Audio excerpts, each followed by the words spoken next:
1, 2,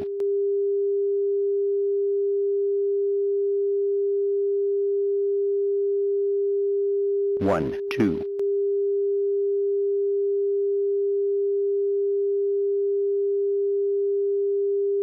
1, 2,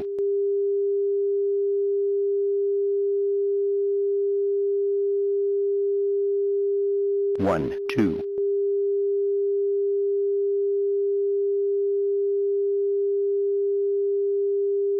1, 2,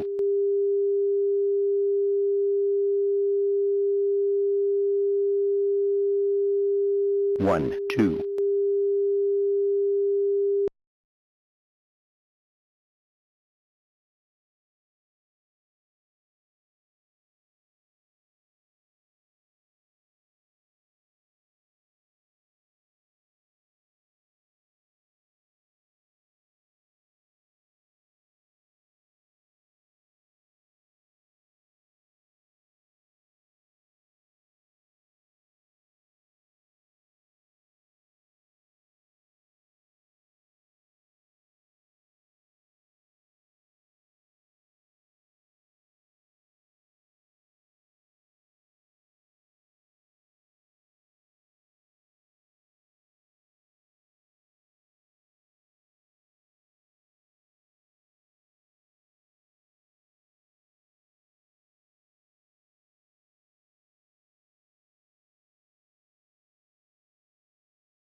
Good evening and welcome to Hofstra University. I'm Ed O'Keefe. And I'm Abby Phillip with the Washington Post. Welcome to our special coverage of the first presidential debate of the 2016 election cycle. We're here on the campus of Hofstra University in Hempstead, New York. Tonight, the first face-to-face encounter between the Democratic presidential candidate Hillary Rodham Clinton and the Republican presidential candidate Donald Trump.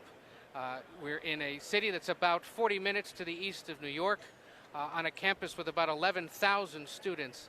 And to make it even more New York, it's the former senator of New York facing off against one of New York's most infamous residents, of course, Mr. Trump. To say that this is hotly anticipated, to say that this is historic, is an understatement, but that is what it is tonight, with an estimated viewing audience of at least 100 million people here in the United States, perhaps hundreds of millions more around the world. And the debate is being held at a time at which polling shows that for whatever reason, this race is really now tightened, not only when you look at it nationally, but perhaps more critically when you look at it in some of the most important battleground states. New surveys out today showing that the race is tightening in places like Pennsylvania, Colorado.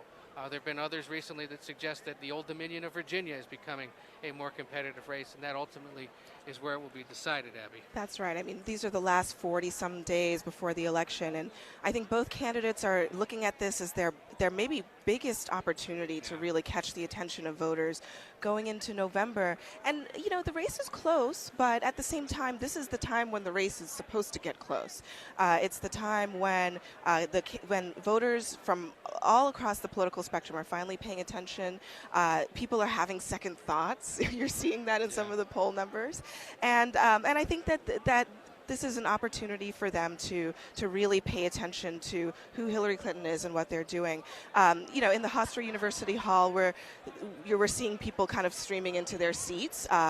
We actually have some interesting seating situations in the hall tonight, with Hillary Clinton bringing in Mark Cuban, who I would really characterize as Donald Trump's arch nemesis, right? I would think so, absolutely. And he was actually in this very room earlier this afternoon. Ed, tell us a little bit about that scene. You have Mark Cuban, of course, a reality television show star himself, a business guy. He was making the rounds, but at the same moment, Don King, the boxing promoter, was doing the same for Donald Trump, as Mike Pence, the vice presidential candidate on the Republican side, was doing the same. Hofstra University, where we are, in essence, is kind of like the cities of Miami or New Orleans. They do debates well, just like Miami and New Orleans do Super Bowls well. Yeah, they've done quite a few of them over the years. Exactly. This is the only university in the country to host 3 consecutive presidential debates in 3 successive cycles.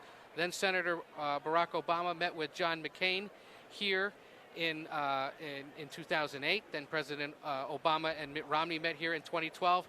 And tonight, of course, it's Clinton versus Trump. This is a campus that's about, I think it was like 240 acres, I read. Yeah. Again, 11,000 students, roughly 7,000 undergrads. The rest are grad students.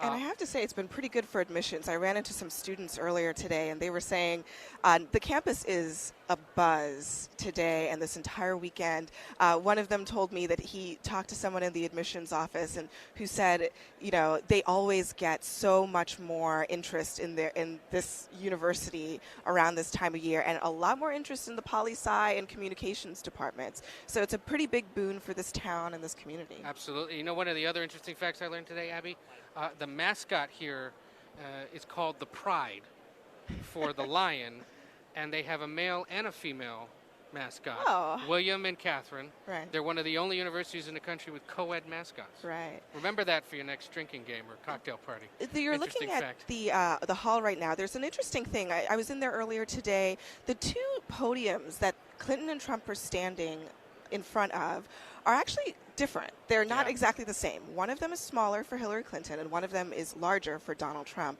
And for you guys watching at home, you're probably not going to really notice that very much.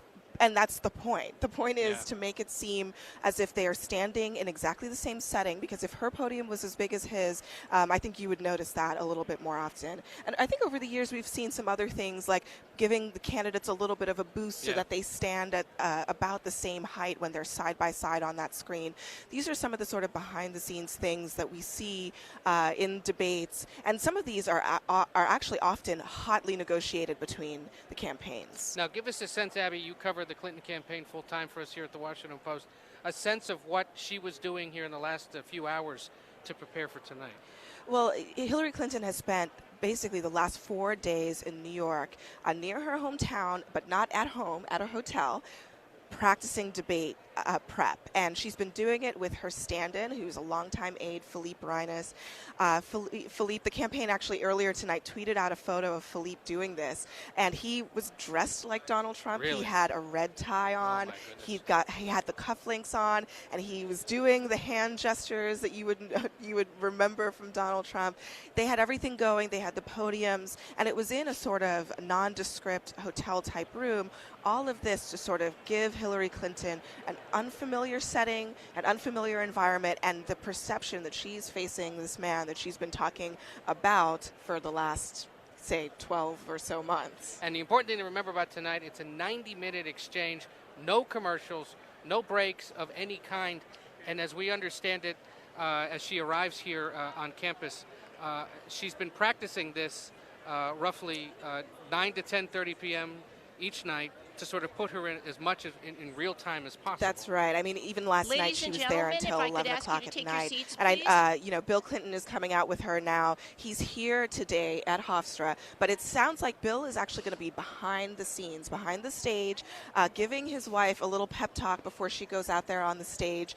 I think that's pretty important. I mean, Bill Clinton, you have to remember, is the guy who knows how to do this. Exactly. He's done this twice before. And everyone who knows Hillary Clinton knows that his advice is perhaps the most important to her. He's there in her debate prep sessions giving her advice, and I'm sure tonight will be there when they have breaks, giving her pep talks and keeping her going. Meanwhile, we know that Donald Trump spent the day at Trump Tower there on Fifth Avenue in New York. He was meeting with his aides, and some of his closest supporters were seen coming and going. Reince Priebus, the chairman of the Republican National Committee, among them. Rehearsal for him, at least details of it haven't been as forthcoming as they have been on the Clinton side. His attitude throughout this whole thing has been, look, I survived a process with 16 fellow Republicans and beat them all, and a lot of that was driven by these televised debates, my ability to stand up there and knock them out one by one. The difference, of course, tonight for him, and one of the challenges we anticipate he faces and that they discussed with him in the lead up to this, is the fact that he's one-on-one tonight for the first time throughout this entire presidential cycle. Perhaps more interesting and more challenging for him, it's a woman that he will face off with tonight for the first time. It's no secret that this is a candidate that has had issues talking about and responding to criticism from women in public. We remember the exchange with Megyn Kelly of Fox News last August, which led to weeks, perhaps months of controversy for him. It's believed they've worked on that to some extent in the last few weeks. Another thing to keep in mind here tonight, how does he respond to direct face-to-face criticism from Hillary Clinton, the person who, obviously now is his chief competitor? Another thing to keep in mind, I think, for Republicans watching, all throughout that campaign season, you would see those other contenders say, when I'm the guy up there on stage facing Hillary Clinton, I'm going to attack her as hard as I can. He gets to do tonight what so many Republicans have wanted to do, and they're hoping that he does a good job of it. And I would say that some of the lack of information that we've been getting about what Donald Trump has been up to is in some ways strategic, right, Ed? I mean, they want us. And it has involved an extraordinary amount of teamwork between a lot of large organizations. There are many individuals who deserve particular thanks, and we're going to start this program by introducing the co-chairs of the commission to thank some of those people. I'd like to introduce Frank Fahrenkopf. Measured and presidential seeming guy. I think the big challenge tonight for him is addressing concerns about temperament, and for Clinton, probably more than anything, addressing concerns about her judgment, right? Yeah, absolutely. I mean, for Hillary Clinton, this is the trickiest part. She's going to be asked to offer explanations for some of the things that she's been talking about for many months and trying to explain for many months. But the key here is going to be, is she able to do it succinctly in a way that people come away from this debate and what she has to say, knowing exactly where she stands, why she did the things that she did, and why she's better than Donald Trump. That has actually been quite a bit of a challenge for her. her. She's never really been able to get it down to that, 15 to 20-second bite that people can walk away with. And that's something that her aides have been practicing with her for months in the primaries and going into the general election. We'll see how they do tonight. As we talk to you here in the Media Filing Center on stage in the debate hall right now, the two co-leaders of the Commission on Presidential Debates are addressing the hall. Among other things, they will remind the audience, keep it quiet. There's about 1,000 people in there tonight, divided between the Clinton and Trump campaigns, the two parties, the commission itself, and there was a lottery for a few lucky Hofstra students. I was told earlier today 7,400 college students here at Hofstra campus applied for those tickets. Only a few hundred were able to get seats inside. Hofstra insists all the seats go to students, not to big donors, not to members of the college board. The crowd, though, is such a big, it had such a big impact in the primaries in the Republican debate, where we had some really rowdy crowds. And I think that actually really affected things. So if they're able to keep things in line tonight. And that, I think, is a big factor here. Right. We live in a post-decorum society. Absolutely. They may ask people to keep it quiet, but you wonder if they will. One other thing we should keep in mind about tonight, we mentioned it at the top. There's a belief that as many as 100 million Americans will watch this in some way. There's a few markers to see exactly how popular this gets. To date, the most popular most watched presidential debate in American history, when do you think it was?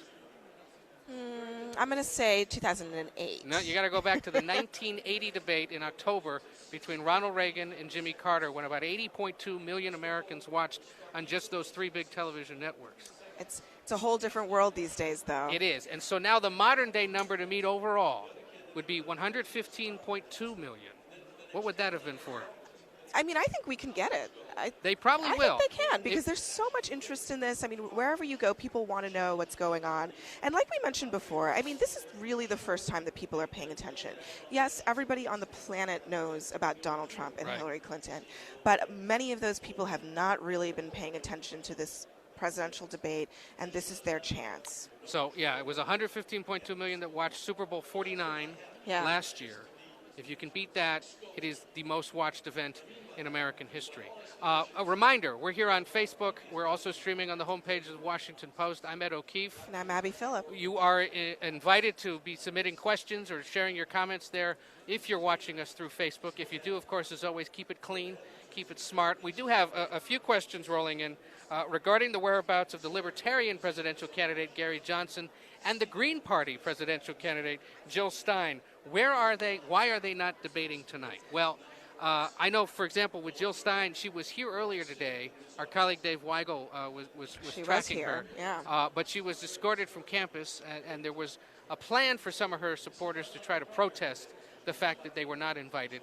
But as I understand it, most of that fizzled out. Right, and they simply didn't meet the criteria for being participants, which I required about 15% in an average of the most recent national polls. They didn't meet the cutoff, and I think Gary Johnson could have come a little bit close, but he wasn't quite there. But I mean, regardless, those two candidates are having an impact in this cycle. This will be, in most states, not every state, but in most states, a four-way race. In every state, it'll be a three-way race. So Gary Johnson is a factor. He's on the ballot in all 50 states, and whether or not he's on the debate stage tonight, his presence is definitely being felt. The one place we saw it, especially today, there's a new CNN poll out of Colorado, which shows it now to be a single-digit difference between Clinton and Trump. Johnson now into double-digit territory. That's right. And when you look at millennial voters out there, he's polling at roughly 24%, I believe it was. Clinton at 29 and Trump behind him. If millennial voters, as they all say now, are to be the ones that determine this, that large number for Johnson suggests that Clinton, at least, is having some real trouble in places like Colorado. It's affecting her in Florida. It could be a factor in some Midwestern states as well. So neither of them are here. They wanted to be. They were rejected because of the rules. We know that they're trying to come up with some kind of alternative debate format or venue, but it hasn't come to them so far. That's right. And there's another elephant in the room, so to speak, here tonight. It's the question of fact-checking. Should the debate moderator be participating in actually correcting candidates when they stray from the facts? And I think that this is we will see. I don't know how this is going to turn out. The Clinton campaign has said pretty clearly they expect moderator Lester Holt of NBC News to step up and stop falsehoods when they're being said, to free Hillary Clinton up to sort of put forward her positions and what she's for and her candidacy. But the Trump campaign says the debate moderator should just stay out of it altogether. In fact, he was suggesting that there might not be any debate at all. And I mean, what has Lester Holt and the Commission on Presidential Debates said about what they think should happen tonight? Well, Holt hasn't said anything. Lester's pretty much holed himself up for the last week or so, hasn't been hosting his nightly program and has stayed out of the way. We understand he's been conferring with some of his NBC colleagues about what exactly he should say tonight. Important to remember, the only guy that gets into his ear tonight is the guy that has produced every presidential debate since 2000. So there's nobody in his ear telling him, wait a second, you should call Trump on that, or wait a second, what did she just say there? Maybe you want to follow up. The only thing we understand that he'll hear is a time check, like time to move on to the next question, time to wrap it up. He's dealing with generally three broad topics tonight. As he's described it here, they're going to focus on America's direction, achieving prosperity, and securing America. There'll be 6 15-minute segments, basically 2 devoted to each of those 3, and at Lester Holt's discretion, they'll be moving on. It will allow them to perhaps confront each other, and it will allow some space for follow-up questions if Lester feels that that's something that should happen. But it is not a lot of time. I mean, No. This is a 90-minute debate, the 15-minute segments each. That's really going to fly by very quickly, and there isn't going to be a lot of time to dwell on certain topics, even when the candidates might want to. So debate moderating is always a challenge, no matter who you are, what you're doing. But I think it's going to be even more of a challenge if there is an expectation that the moderator needs to play an added role of adding, fact-checking or correcting the record or even, refereeing the two of them as they get into it over some of these issues. So you may be wondering where we're standing exactly. This, again, is the Media Filing Center, which is just next door to the David Mack Sports and Exhibition Center, which is the debate hall itself. In here, I heard earlier today, roughly 3,000 of us members of the media are here. When we say they're from all over the world, we're not kidding. I mean, they are here from Mexico, from France, from Germany, from Japan. I was told earlier today by a colleague who works for one of the big Mexican broadcasters, this is airing live tonight across Mexico. That's how big a deal this can be. Remember, they're in roughly the same time zones, and they're very as interested in this presidential election as Americans are. Oh, absolutely. So I think that gives you a sense of really the global reach of this. Other international news broadcasters planning to show it as well. And, of course, it's streaming on Facebook, on the Washington Post website. So really anyone in the world with a phone or an internet connection will be able to watch this and pretty much probably be able to watch it pretty seamlessly. As we mentioned, we are looking for your questions. And there's more questions, as we were discussing there, Abby, the idea of fact-checking. I'm struck by the fact that the Clinton folks really over the last 4 days have devoted a lot of time to this idea that Trump is a liar, that Trump needs to be called out in real time by the moderator, by the broadcasters, by those of us who follow this stuff closely. That's never been done before. It's extremely important, and they're waging this war in public on purpose because they want to make it very clear that they want to set the table here with Trump being someone who has problems with the truth, and they want the media to play a particular role in this debate. It is working the refs. I mean, they are working the refs, and they're very upfront about it, but it's really critically important because they do want to have time for Hillary Clinton to say what she is for. I mean, that is what this last stretch of the campaign is all about, and they've had a lot of trouble with that up until this point. They've spent so much of this campaign up until now talking about Donald Trump. And they want Hillary Clinton to talk about herself. And they can't do that if Clinton is constantly correcting Trump. Right. And also, they worry that even by allowing some of these comments to air in public on the debate stage, they give it too much airtime, that it already permeates into the electorate, and it becomes a huge problem for them. So the debate is just a few minutes away from beginning, and we wanted to just remind you that you can watch it live throughout the night at WashingtonPost.com. We'll have live rolling coverage of it there, and analysis of it, of course, afterward. Abby and I have a fun assignment afterward. We're hosting the official Facebook Live post-debate show, if you will, and we'll be joined by representatives of the Clinton and the Trump campaigns. That will begin at roughly 10:30 p.m. Eastern Time at WashingtonPost.com and Facebook Live. We hope you'll be able to join us. For now, from the campus of Hofstra University, I'm Ed O'Keefe. And I'm Abby Phillip. Thank you for joining us. Good night. An ex-trustee, trustee emeritus, also a graduate of Hofstra University, former CEO of Pantone, our debate benefactor, Lawrence Herbert. Larry?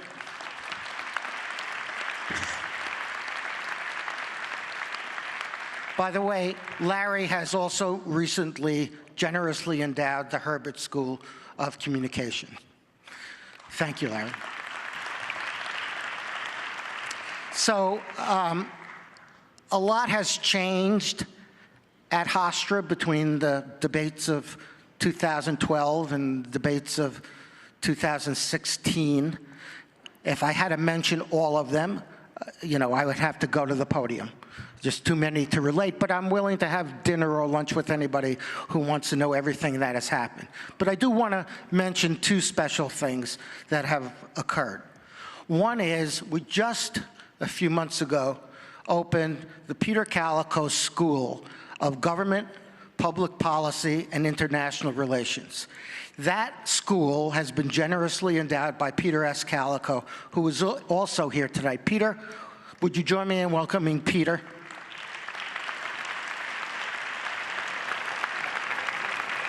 The point of this school and Peter's motivation was to ensure that Hofstra University retains its status as one of the most prestigious places at which to study the American presidency. And this is just one example of the kind of program we have.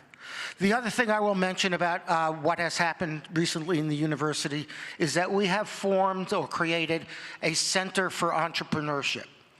And what's special about that center at Hofstra is that they will benefit not only from their own resources, but from the resources of our law school, our business school, our School of Engineering and Applied Science, and of course, our very, very successful medical school. So while we have made changes, one thing has remained constant, and that is we have some of the nation's very brightest, most altruistic, most public-spirited college students in America. You cannot spend time with these young people and feel pessimistic about the future. You spend time with these young people, you have to feel optimistic about the nation's future. And we host this debate and the past two debates for them. So there were 7,500 students who signed up for the seats available to Hofstra students in this debate hall tonight. 7,500 out of 11,000 students. And I have to say that every single student, I say this with pride, Hofstra pride, every single student who has a ticket and is sitting in this debate hall tonight who is eligible to vote has already registered to vote and promises to vote in the November 8th election.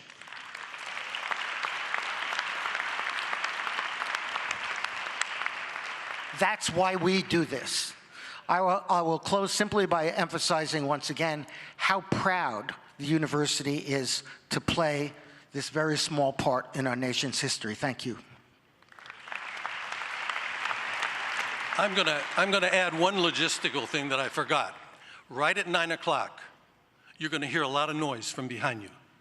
The networks go on the air at 9 o'clock. So you'll hear their introductions. Don't worry, they will get quiet in about 2 or 3 minutes, and then we'll go forward. Thank you very much.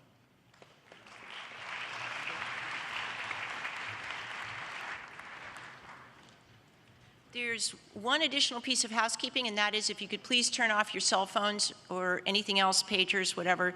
No use of cell phones or photography while this is going on. If you could do that now, that would be great. I'd like you to welcome Melania Trump and former President Bill Clinton.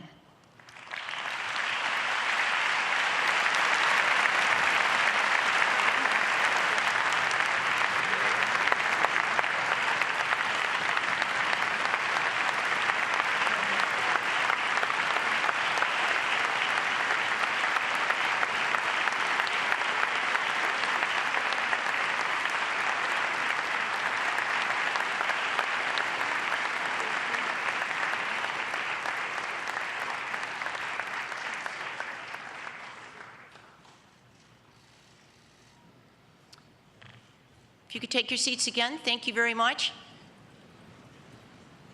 We are grateful this evening to have as moderator Lester Holt, the anchor of NBC Nightly News. You can welcome him now. Thank you, Janet. Thank you. Good evening. Nice to see every seat is filled. There was some question whether we'd have enough interest for tonight, but I guess we've taken care of that. Mrs. Trump, President Clinton, good to see you. Good to see everyone. That thud you heard backstage was the sound of my knees buckling when Frank mentioned a potential audience of 100 million. But it's just us tonight. And in a moment, it'll just be the three of us and hopefully just the two of them. That's what it's all about. As you can imagine, this is not an easy job, so I'm going to ask your help tonight. You heard the admonition, if you could please refrain from clapping and booing or reacting in any audible way. That would make my job a lot easier, and I know the American public would appreciate it because we really want to hear what they have to say tonight, and I'm happy to be the one facilitating that conversation. So what's going to follow are some awkward moments of silence. I'm going to take my seat here in my office for the evening, and I'll give you a 1-minute warning when we're about to come up on the air. And then no fancy lights or musical opens. We just go to it. So thank you for being here. I hope you enjoy the debate.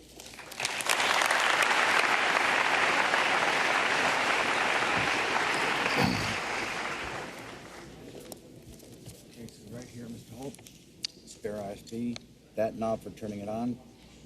This is your spare lavalier. In case something goes wrong, someone will come out to take care of it. It'll probably be me. Got it. All right, you're good to go. Thank you.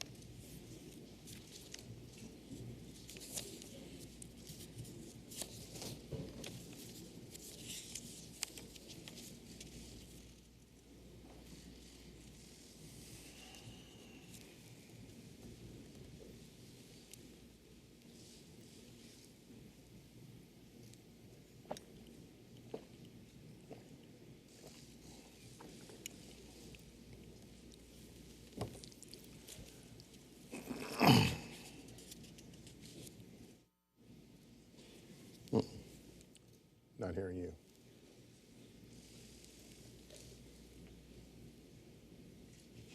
Not hearing you. You're broken up. You're broken up.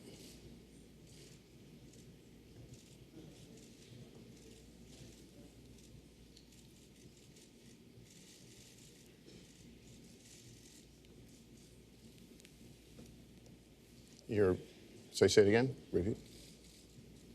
Okay. Okay.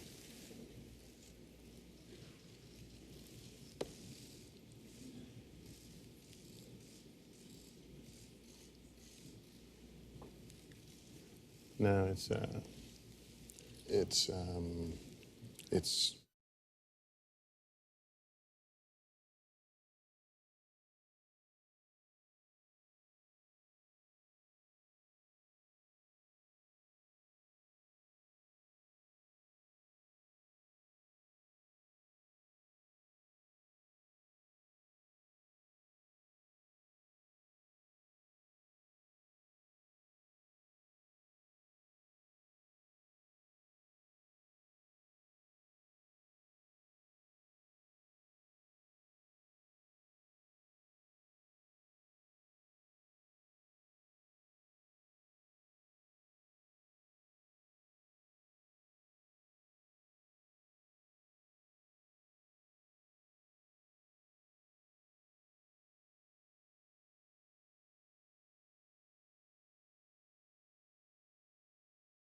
Set up your wire now, so when you stand up. Gotcha. Yep, got you good. Thank you.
We're 1 minute away.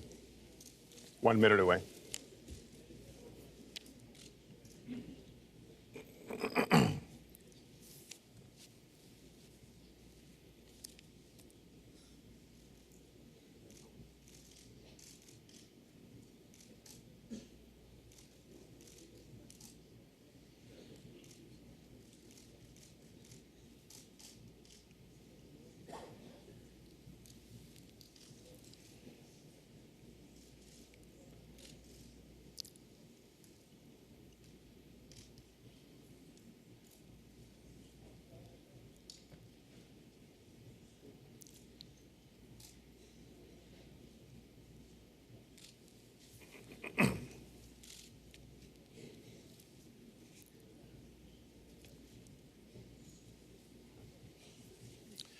Good evening from Hofstra University in Hempstead, New York. I'm Lester Holt, anchor of NBC Nightly News. I want to welcome you to the first presidential debate.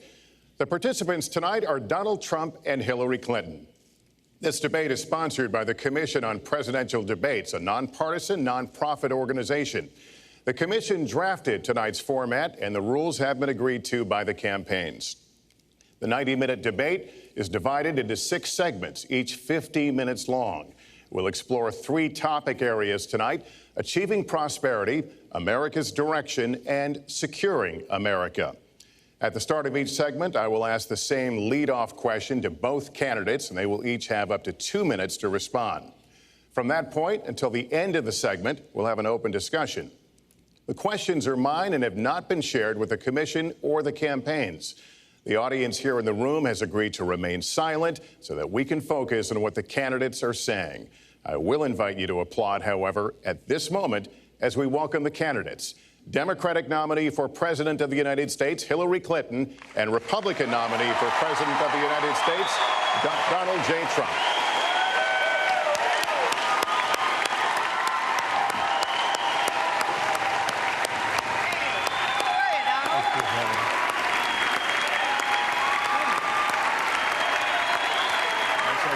Good luck to you. Trump, good luck to you.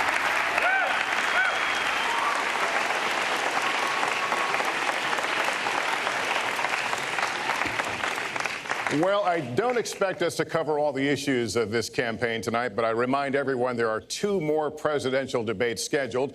We are going to focus on many of the issues that voters tell us are most important, and we're going to press for specifics. I am honored to have this role, but this evening belongs to the candidates and just as important to the American people. Candidates, we look forward to hearing you articulate your policies and your positions, as well as your visions and your values. So, let's begin. We're calling this opening segment Achieving Prosperity, and central to that is jobs. There are 2 economic realities in America today. There's been a record 6 straight years of job growth, and new census numbers show incomes have increased at a record rate after years of stagnation. However, income inequality remains significant, and nearly half of Americans are living paycheck to paycheck.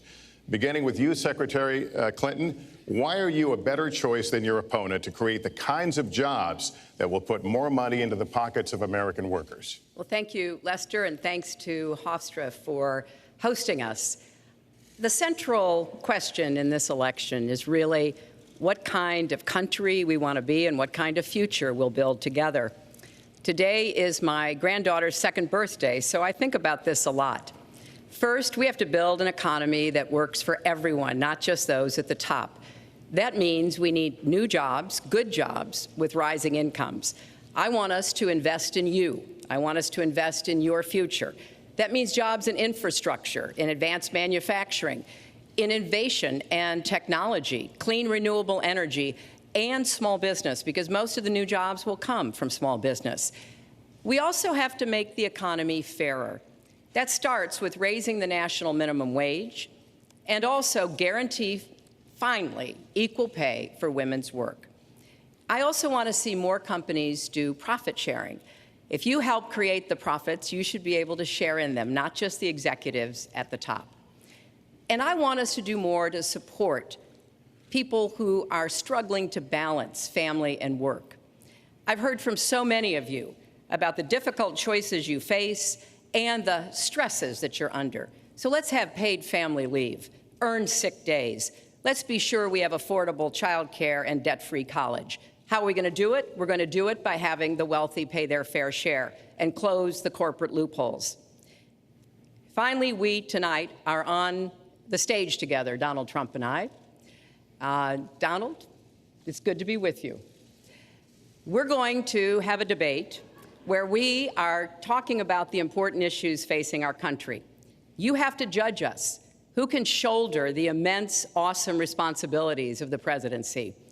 Who can put into action the plans that will make your life better? I hope that I will be able to earn your vote on November 8th. Secretary Clinton, thank you. Mr. Trump, the same question to you. It's about putting money, more money, into the pockets of American workers. You have up to 2 minutes. Thank you, Lester. Our jobs are fleeing the country. They're going to Mexico. They're going to many other countries. You look at what China is doing to our country in terms of making our product. They're devaluing their currency, and there's nobody in our government to fight them. And we have a very good fight, and we have a winning fight, because they're using our country as a piggy bank to rebuild China, and many other countries are doing the same thing. So we're losing our good jobs, so many of them. When you look at what's happening in Mexico, a friend of mine who builds plants said it's the 8th wonder of the world. They're building some of the biggest plants anywhere in the world, some of the most sophisticated, some of the best plants. With the United States, as he said, not so much. So Ford is leaving. You see that, their small car division leaving. Thousands of jobs, leaving Michigan, leaving Ohio. They're all leaving, and we can't allow it to happen anymore. As far as child care is concerned and so many other things, I think Hillary and I agree on that. We probably disagree a little bit as to numbers and amounts and what we're going to do, but perhaps we'll be talking about that later. But we have to stop our jobs from being stolen from us. We have to stop our companies from leaving the United States, and with it, firing all of their people. All you have to do is take a look at Carrier Air Conditioning in Indianapolis. They left, fired 1,400 people. They're going to Mexico. So many, hundreds and hundreds of companies are doing this. We cannot let it happen. Under my plan, I'll be reducing taxes tremendously, from 35% to 15% for companies, small and big businesses. That's going to be a job creator like we haven't seen since Ronald Reagan. It's going to be a beautiful thing to watch.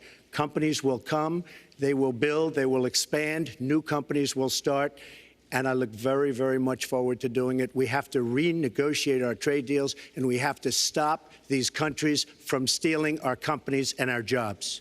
Secretary Clinton, would you like to respond? Well, I think that trade is an important issue. Of course, we are 5% of the world's population. We have to trade with the other 95%. And we need to have smart, fair trade deals. We also, though, need to have a tax system that rewards work and not just financial transactions.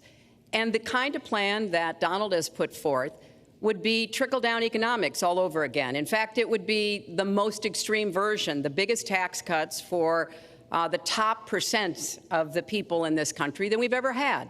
I call it trumped up trickle-down, because that's exactly what it would be. That is not how we grow the economy.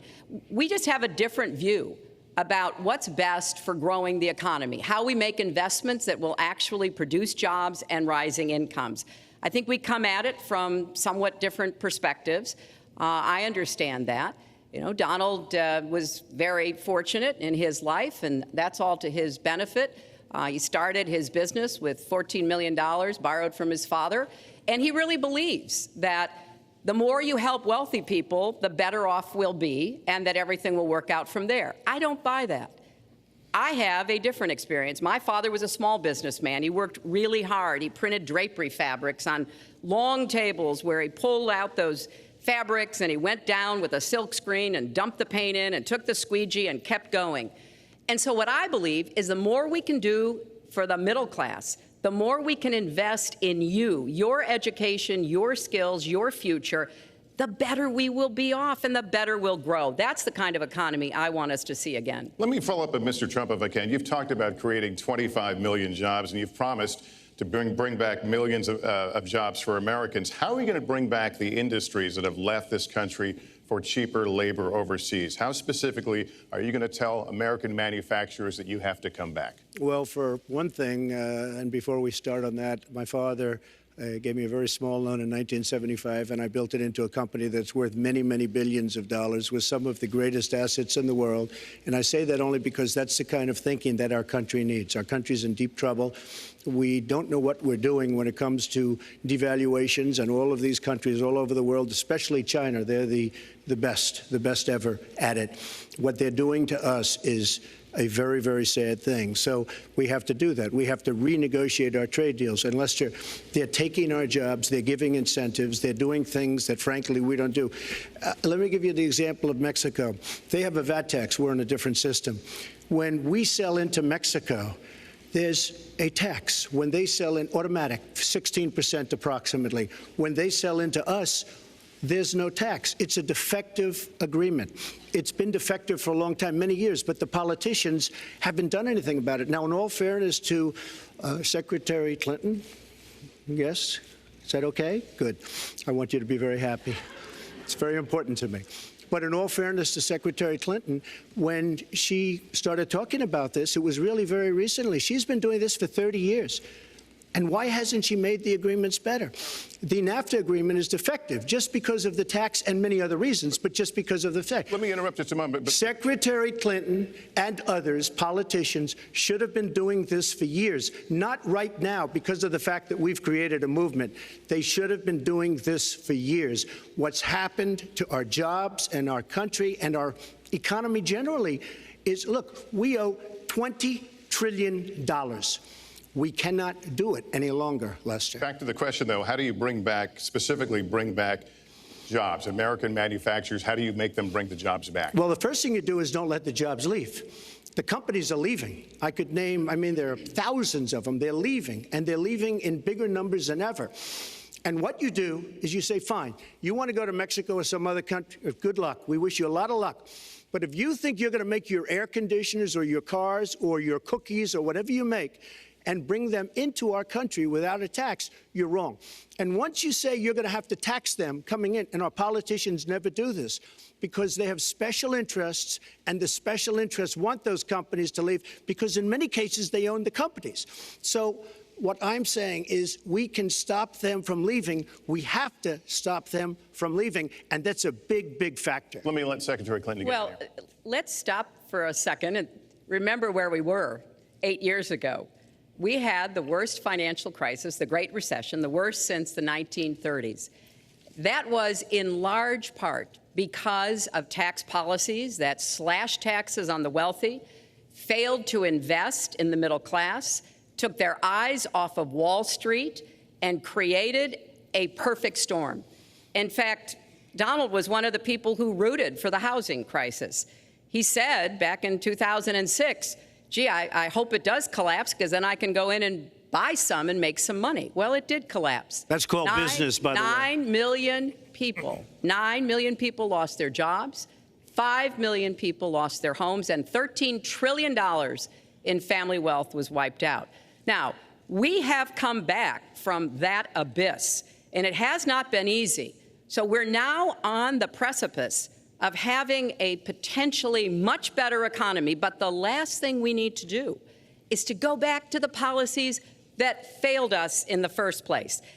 Independent experts have looked at what I've proposed and looked at what Donald's proposed, and basically they've said this, that if his tax plan, which would blow up the debt by over $5 trillion and would in some instances disadvantage middle-class families compared to the wealthy, were to go into effect, we would lose 3.5 million jobs and maybe have another recession. They've looked at my plans and they've said, okay, if we can do this, and I intend to get it done, we will have 10 million more new jobs because we will be making investments where we can grow the economy. Take clean energy. Some country is going to be the clean energy superpower of the 21st century. Donald thinks that climate change is a hoax perpetrated by the Chinese. I think it's real. I do not say that. And I think it's important that we grip this and deal with it, both at home and abroad. And here's what we can do. We can deploy 500 million more solar panels. We can have enough clean energy to power every home. We can build a new modern electric grid. That's a lot of jobs. That's a lot of new economic activity. So I've tried to be very specific about what we can and should do, and I am determined that we're going to get the economy really moving again, building on the progress we've made over the last 8 years, but never going back to what got us in trouble in the first place. Mr. Trump. She talks about solar panels. We invested in a solar company, our country. That was a disaster. They lost plenty of money on that one. Now, look, I'm a great believer in all forms of energy, but we're putting a lot of people out of work. Our energy policies are a disaster. Our country is losing so much in terms of energy, in terms of paying off our debt. You can't do what you're looking to do with $20 trillion in debt. The Obama administration, from the time they've come in, is over 230 years worth of debt, and he's topped it. He's doubled it in a course of almost 8 years, 7.5 years to be semi-exact. So I will tell you this, we have to do a much better job at keeping our jobs, and we have to do a much better job at giving companies incentive to build new companies or to expand, because they're not doing it. And all you have to do is look at Michigan and look at Ohio and look at all of these places where so many of their jobs and their companies are just leaving. They're gone.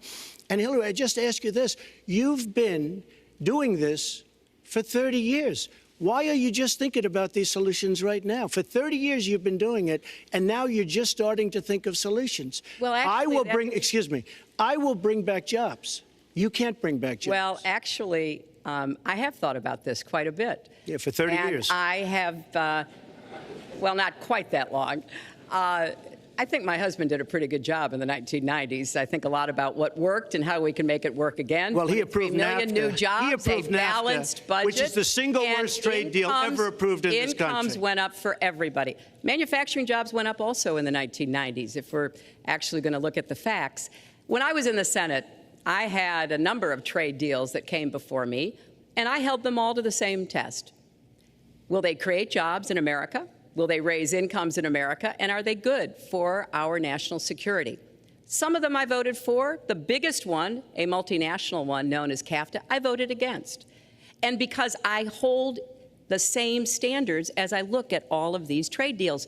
But let's not assume that trade is the only challenge we have in the economy. I think it is a part of it, and I've said what I'm going to do. I'm going to have a special prosecutor. We're going to enforce the trade deals we have, and we're going to hold people accountable. When I was Secretary of State, we actually increased American exports globally 30%. We increased them to China 50%. So I know how to really work to get new jobs and to get exports that help to create more new jobs. Well, you haven't done it in 30 years or 26 years. Well, any number you I've want to been do. a senator, You Donald, haven't done it. And You haven't I done have it. been a And excuse Secretary me, of State, and I have Your done husband signed a lot. NAFTA, which was one of the worst things that ever happened Well, to the that's your manufacturing opinion. industry. That is your You go opinion. to New England, you go to Ohio, Pennsylvania, you go anywhere you want, Secretary Clinton, and you will see devastation where manufacturing is down 30, 40, sometimes 50%. NAFTA is the worst trade deal maybe ever signed anywhere, but certainly ever signed in this country. And now you want to approve Trans-Pacific Partnership. You were totally in favor of it. Then you heard what I was saying, how bad it is, and you said, I can't win that debate. But you know that if you did win, you would approve that, and that will be almost as bad as NAFTA. Nothing will ever top NAFTA. That is just not accurate. I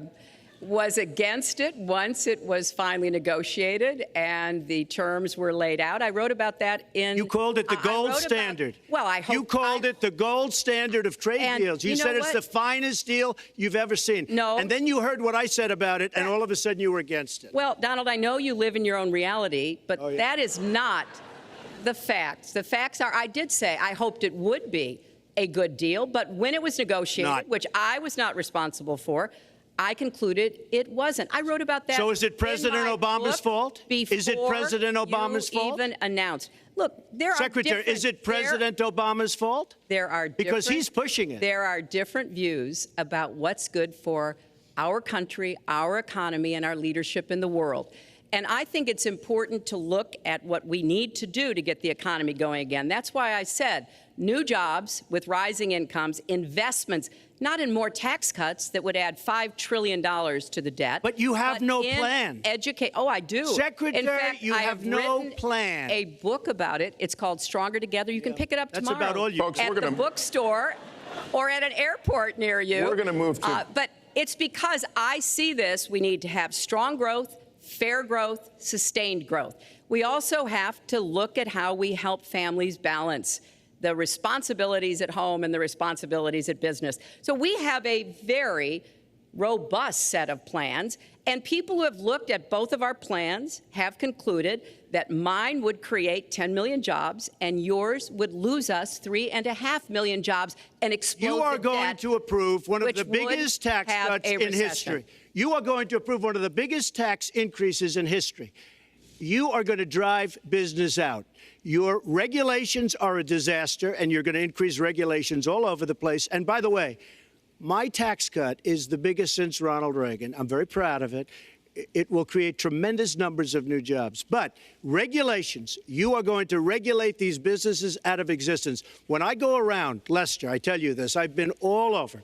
And when I go around, despite the tax cut, the things that business and people like the most is the fact that I'm cutting regulation. You have regulations on top of regulations, and new companies cannot form, and old companies are going out of business, and you want to increase the regulations and make them even worse. I'm going to cut regulations, but I'm going to cut taxes big league, and you're going to raise taxes big league. End of story. Let me get you to pause right there, because we're going to move into the next segment. We're going to talk taxes. That can't be left Please to just stand. take 30 seconds, and then we're I going to go kind on. of assumed that there would be a lot of these charges and claims.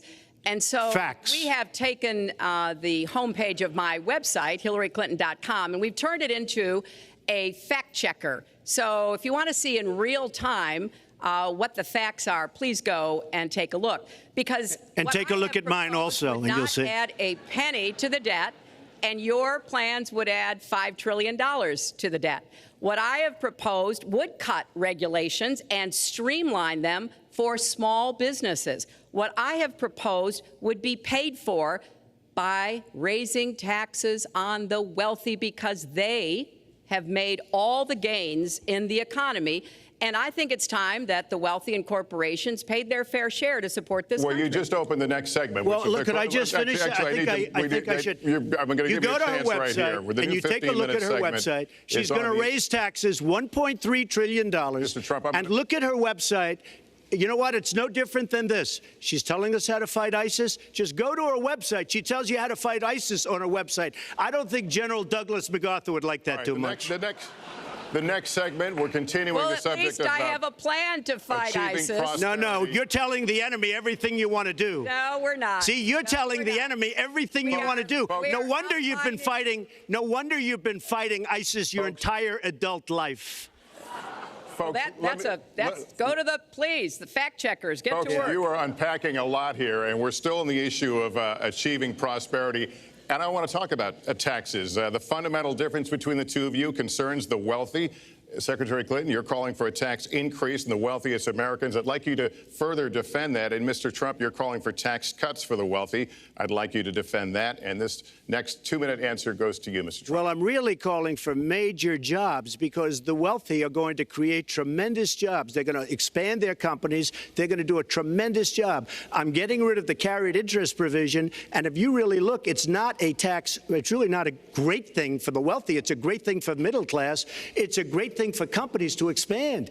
And when these people are going to put billions and billions of dollars into companies, and when they're going to bring $2.5 trillion back from overseas, where they can't bring the money back because politicians like Secretary Clinton won't allow them to bring the money back because the taxes are so onerous and the bureaucratic red tape. So what is so bad? So what they're doing is they're leaving our country, and they're, believe it or not, leaving because taxes are too high and because some of them have lots of money money outside of our country, and instead of bringing it back and putting the money to work because they can't work out a deal to, and everybody agrees it should be brought back, instead of that, they're leaving our country to get their money because they can't bring their money back into our country because of bureaucratic red tape, because they can't get together, because we have a president that can't sit them around a table and get them to approve something. And here's the thing.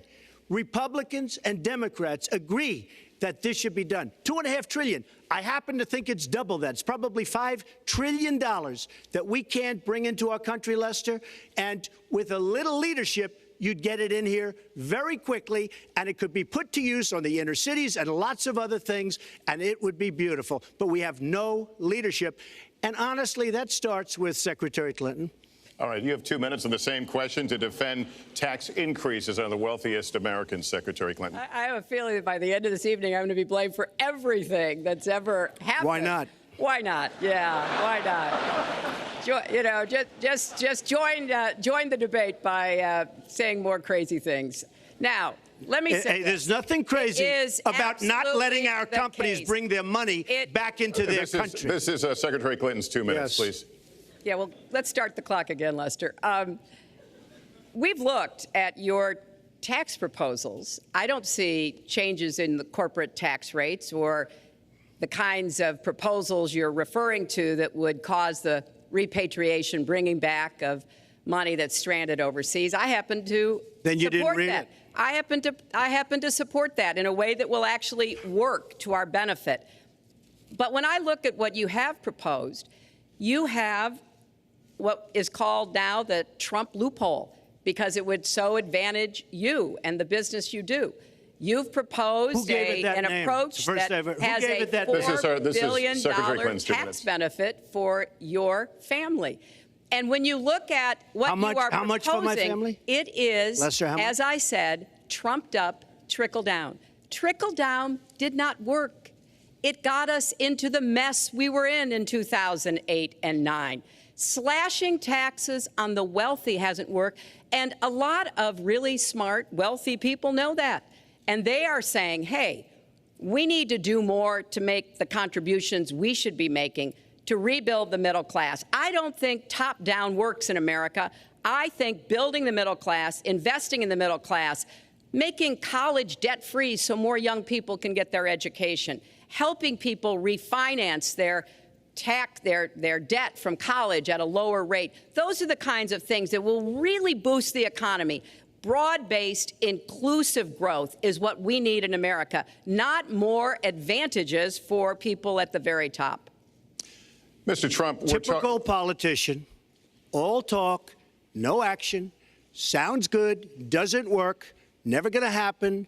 Our country is suffering because people like Secretary Clinton have made such bad decisions in terms of our jobs and in terms of what's going on. Now, look, we have the worst revival of an economy since the Great Depression.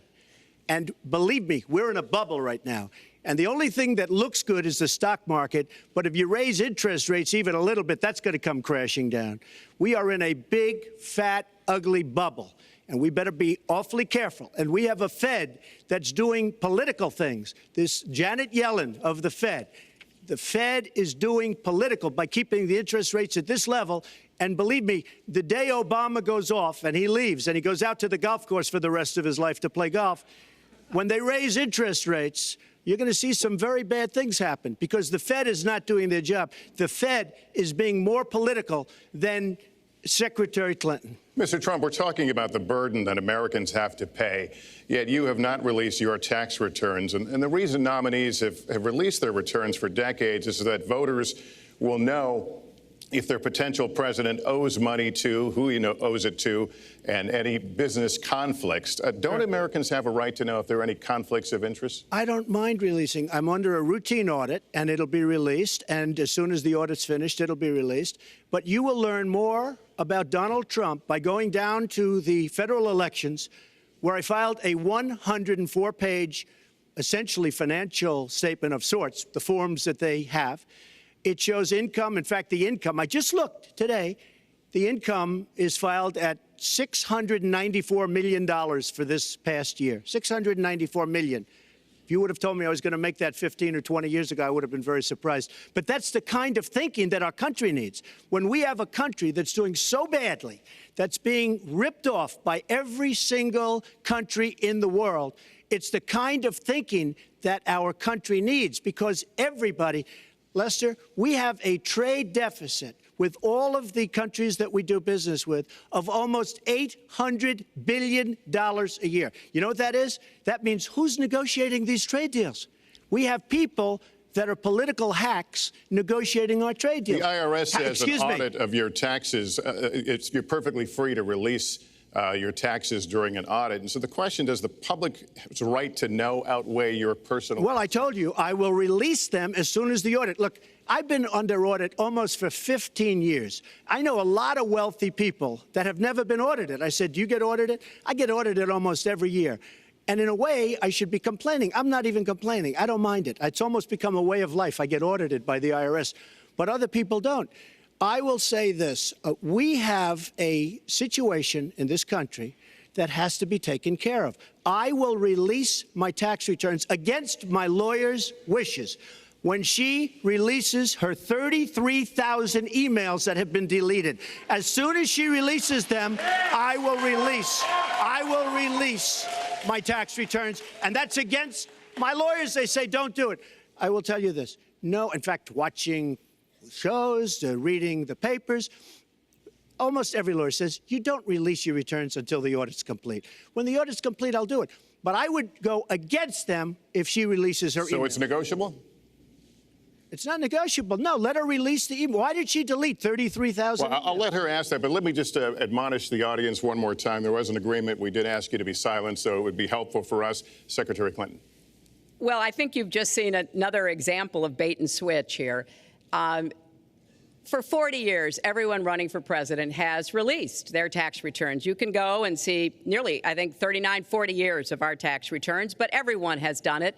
We know the IRS has made clear there is no prohibition on releasing it when you're under audit. So you've got to ask yourself, why won't he release his tax returns? And I think there may be a couple of reasons. First, maybe he's not as rich as he says he is. Second, maybe he's not as charitable as he claims to be. Third, we don't know all of his business dealings, but we have been told through investigative reporting that he owes about $650 million to Wall Street and foreign banks. Or maybe he doesn't want the American people, all of you watching tonight, to know that he's paid nothing in federal taxes, because the only years that anybody's ever seen were a couple of years when he had to turn them over to state authorities when he was trying to get a casino license, and they showed he didn't pay any federal income tax. So if he's paid zero, that means zero for troops, zero for vets, zero for schools or health. And I think probably he's not all that enthusiastic about having the rest of our country see what the real reasons are, because it must be something really important, even terrible, that he's trying to hide. And the financial disclosure statement, they don't give you the tax rate. They don't give you all the details that tax returns would. And it just seems to me that this is something that the American people deserve to see. And I have no reason to believe that he's ever going to release his tax returns, because there's something he's hiding. And we'll guess. We'll keep guessing at what it might be that he's hiding. But I think the question is, were he ever to get near the White House, what would be those conflicts? Who does he owe money to? Well, he owes you the answers to that, and he should provide them. He also raised the issue of your emails. Do you want to respond to that? I do. You know, I made a mistake using a private email. That's for sure. And if I had to do it over again, I would obviously do it differently. But I'm not going to make any excuses. It was a mistake, and I take responsibility for that. Mr. Trump? That was more than a mistake. That was done purposely, okay? That was not a mistake. That was done purposely. When you have your staff taking the Fifth Amendment, taking the Fifth so they're not prosecuted, when you have the man that set up the illegal server taking the Fifth, I think it's disgraceful. And believe me, this country thinks it's it really thinks it's disgraceful also. As far as my tax returns, you don't learn that much from tax returns, that I can tell you. You learn a lot from financial disclosure. And you should go down and take a look at that. The other thing, I'm extremely underleveraged. The report that said 650, which, by the way, a lot of friends of mine that know my business said, boy, that's really not a lot of money. It's not a lot of money relative to what I had. The buildings that were in question, they said in the same report, which was actually it wasn't even a bad story, to be honest with you, but the buildings are worth $3.9 billion. And the 650 isn't even on that. But it's not 650, it's much less than that. But I could give you a list of banks. I would, if that would help you, I would give you a list of banks. These are very fine institutions, very fine banks. I could do that very quickly. I am very underleveraged. I have a great company. I have a tremendous income. And the reason I say that is not in a braggadocious way. It's because it's about time that this country had somebody running it that has an idea about money. When we have $20 trillion in debt and our country's a mess, you know, it's one thing to have $20 trillion in debt and our roads are good and our bridges are good and everything's in great shape. Our airports are like from a third world country. You land at LaGuardia, you land at Kennedy, you land at LAX, you land at Newark, and you come in from Dubai and Qatar and you see these incredible, you come in from China, you see these incredible airports, and you land, we've become a third world country. So, the worst of all things has happened. We owe $20 trillion, and we're a mess. We haven't even started. And we've spent $6 trillion in the Middle East, according to a report that I just saw, whether it's 6 or 5, but it looks like it's 6. $6 trillion in the Middle East. We could have rebuilt our country twice. And it's really a shame. And it's politicians like Secretary Clinton that have caused this problem. Our country has tremendous problems. We're a debtor nation, we're a serious debtor nation, and we have a country that needs new roads, new tunnels, new bridges, new airports, new schools, new hospitals, and we don't have the money because it's been squandered on so many of your ideas. Let you and respond, maybe and we'll move to our because next. you haven't paid any federal income tax for a lot of years. And the other thing I think is important It would be point out squandered too, is believe me. If your main claim to be president of the United States is your business, then I think we should talk about that. You know, your campaign manager said that you built a lot of businesses on the backs of little guys. And indeed, I have met a lot of the people who were stiffed by you and your businesses, Donald. I've met dishwashers, painters, architects, glass installers, marble installers, drapery installers, like my dad was, who you refused to pay when they finished the work that you asked them to do. We have an architect in the audience who designed one of your clubhouses at one of your golf courses. It's a beautiful facility. It immediately was put to use, and you wouldn't pay what the man needed to be paid, what he was charging you. Maybe he didn't do a good job, and I was unsatisfied with his work, which our country should do too. The thousands of people that you have stiffed over the course of your business not deserve some kind of apology from someone who has taken their labor, taken the goods that they produced, and then refused to pay them? I can only say that I'm certainly relieved that my late father never did business with you. He provided a good middle-class life for us, but the people he worked for, he expected the bargain to be kept on both sides. And when we talk about your business, you've taken business bankruptcy 6 times. There are a lot of great business people that have never taken bankruptcy once. You call yourself the king of debt. You talk about leverage. You even at one time suggested that you would try to negotiate down the national debt of the United States. Well, sometimes there's not a direct transfer of skills from business to government, but sometimes what happened in business would be really bad for government. Let's let Mr. And Trump we need to be very clear about that. Look, it's all words, it's all sound bites. I built an unbelievable company, some of the greatest assets anywhere in the world, real estate assets anywhere in the world, beyond the United States, in Europe, lots of different places. It's an unbelievable company. But on occasion, 4 times, we used certain laws that are there. And when Secretary Clinton talks about people that didn't get paid, first of all, they did get paid a lot, but taking advantage of the laws of the nation. Now, if you want to change the laws, you've been there a long time, change the laws. But I take advantage of the laws of the nation because I'm running a company. My obligation right now is to do well for myself, my family, my employees, for my companies. And that's what I do. But what she doesn't say is the tens of thousands of people that are unbelievably happy and that love me. I'll give you an example. We're just opening up on Pennsylvania Avenue, right next to the White House. So if I don't get there one way, I'm going to get to Pennsylvania Avenue another. But we're opening the old post office.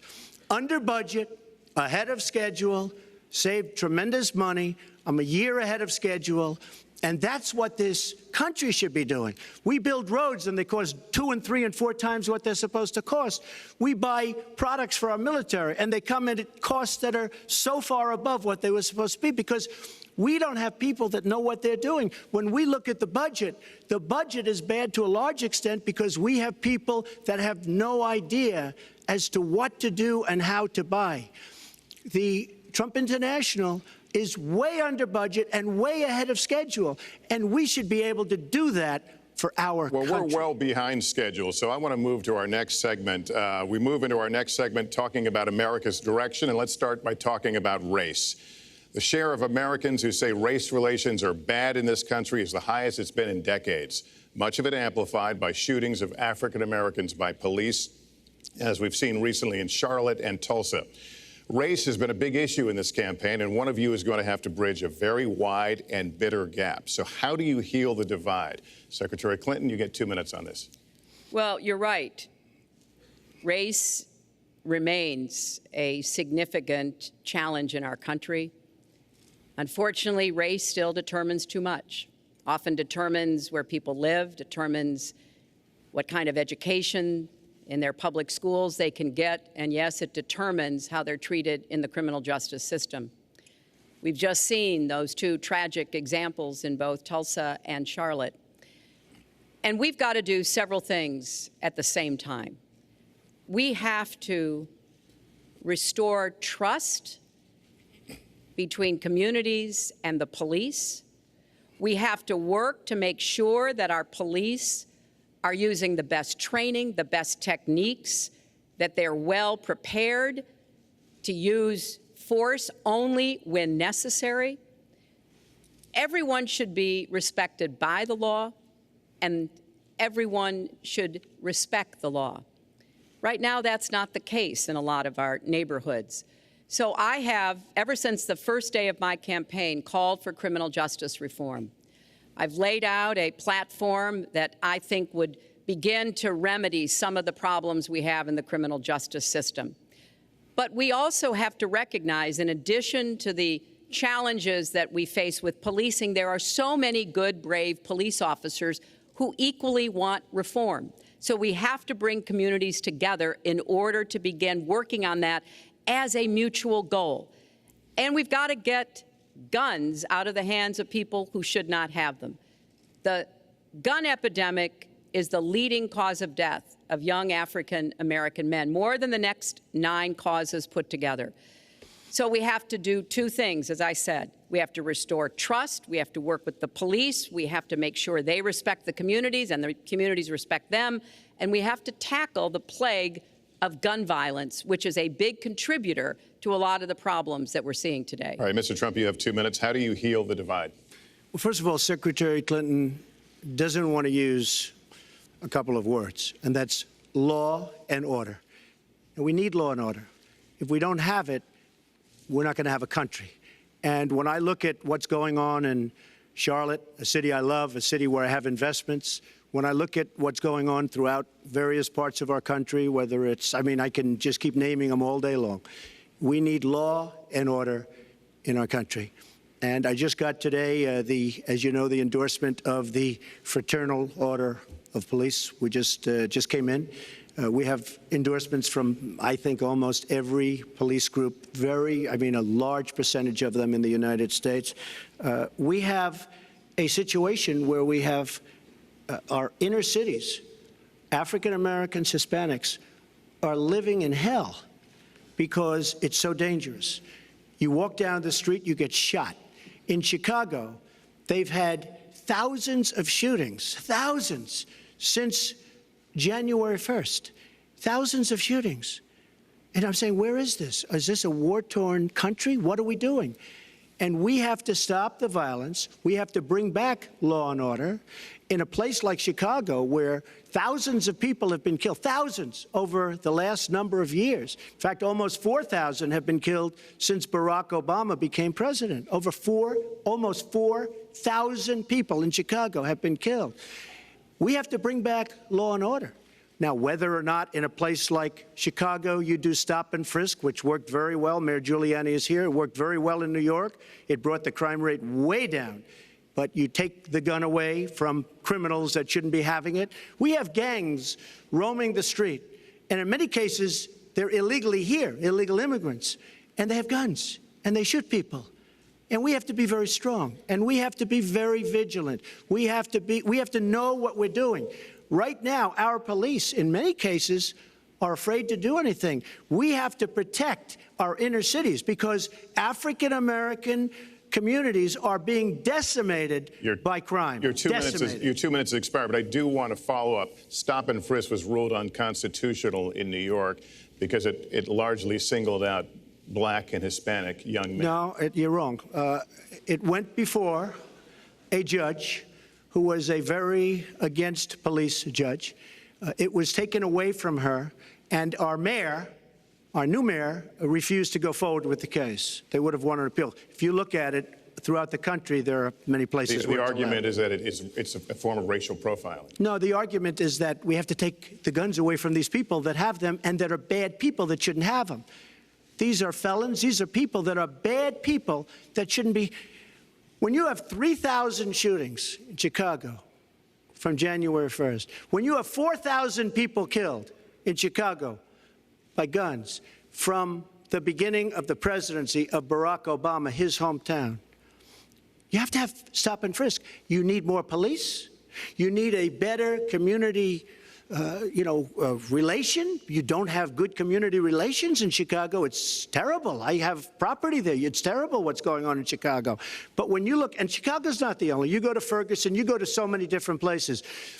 You need better relationships. I agree with Secretary Clinton on this. You need better relationships between the communities and the police, because in some cases it's not good. But you look at Dallas, where the relationships were really studied. The relationships were really a beautiful thing. And then 5 police officers were killed one night very violently. So there's some bad things going on, some really bad things. Secretary Clinton, but we need, Lester, we need law and order. And we need law and order in the inner cities, because the people that are most affected by what's happening are African American and Hispanic people. And it's very unfair to them what our politicians are allowing to happen. Secretary Clinton.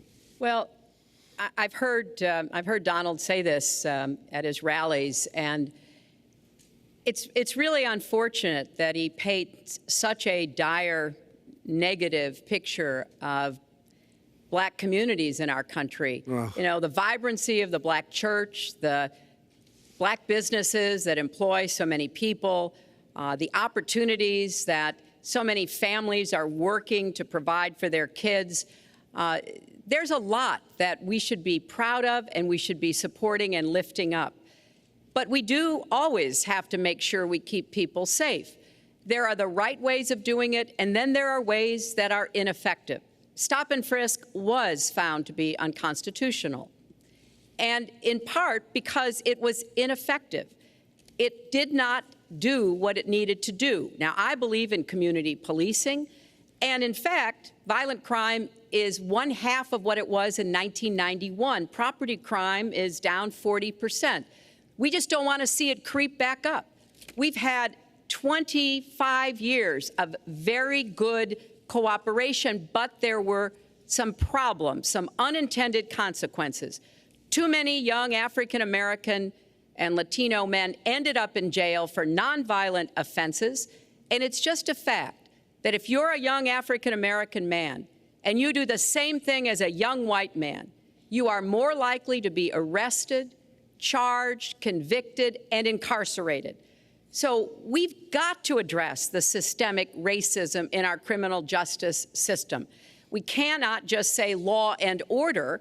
We have to say we have to come forward with a plan that is going to divert people from the criminal justice system, deal with mandatory minimum sentences, which have put too many people away for too long for doing too little. We need to have more second chance programs. I'm glad that we're ending private prisons in the federal system. I want to see them ended in the state system. You shouldn't have a profit motivation to fill prison cells with young Americans. So there are some positive ways we can work on this. And I believe strongly that common sense gun safety measures would assist us right now. And this is something Donald has supported along with the gun lobby. Right now, we've got too many military-style weapons on the streets. In a lot of places, our police are outgunned. We need comprehensive background checks, and we need to keep guns out of the hands of those who will do harm. And we finally need to pass a prohibition on anyone who's on the terrorist watch list from being able to buy a gun in our country. If you're too dangerous to fly, you are too dangerous to buy a gun. So there are things we can do, and we ought to do it in a bipartisan way. Secretary Clinton, last week you said we've got to do everything possible to improve policing, to go right at implicit bias. Do you believe that police are implicitly biased against black people? Lester, I think implicit bias is a problem for everyone, not just police. I think, unfortunately, too many of us in our great country jump to conclusions about each other. And therefore, I think we need all of us to be asking hard questions about, why am I feeling this way? But when it comes to policing, since it can have literally fatal consequences, I have said in my first budget we would put money into that budget to help us deal with implicit bias by retraining a lot of our police officers. I met with a group of very distinguished, experienced police chiefs a few weeks ago. They admit it's an issue. They've got a lot of concerns. Mental health is one of the biggest concerns because now police are having to handle a lot of really difficult mental health problems on the street. They want support. They want more training. They want more assistance. And I think the federal government could be in a position where we would offer and provide that. I'd like to respond. Please. First of all, I agree, and a lot of people, even within my own party, want to give certain rights to people on watch lists and no-fly lists. I agree with you. When a person is on a watch list or a no-fly list, and I have the endorsement of the NRA, which I'm very proud of. These are very, very good people, and they're protecting the Second Amendment. But I think we have to look very strongly at no-fly lists and watch lists. And when people are on there, even if they shouldn't be on there, we'll help them. We'll help them legally. We'll help them get off. But I tend to agree with that quite strongly. I do want to bring up the fact that you were the one that brought up the word super predator about young black youth. And that's a term that I think was it's been horribly met, as you know. I think you've apologized for it. But I think it was a terrible thing to say. And when it comes to stop and frisk, you're talking about taking guns away. Well, I'm talking about taking guns away from gangs and people that use them. And I really don't think you disagree with me on this, if you want to know the truth. I think maybe there's a political reason why you can't say it, but I really don't believe. In New York City, stop and frisk, we had 2,200 murders, and stop and frisk brought it down to 500 murders. 500 murders is a lot of murders. Hard to believe. 500 is like supposed to be good. But we went from 2,200 to 500, and it was continued on by Mayor Bloomberg, and it was terminated by current mayor.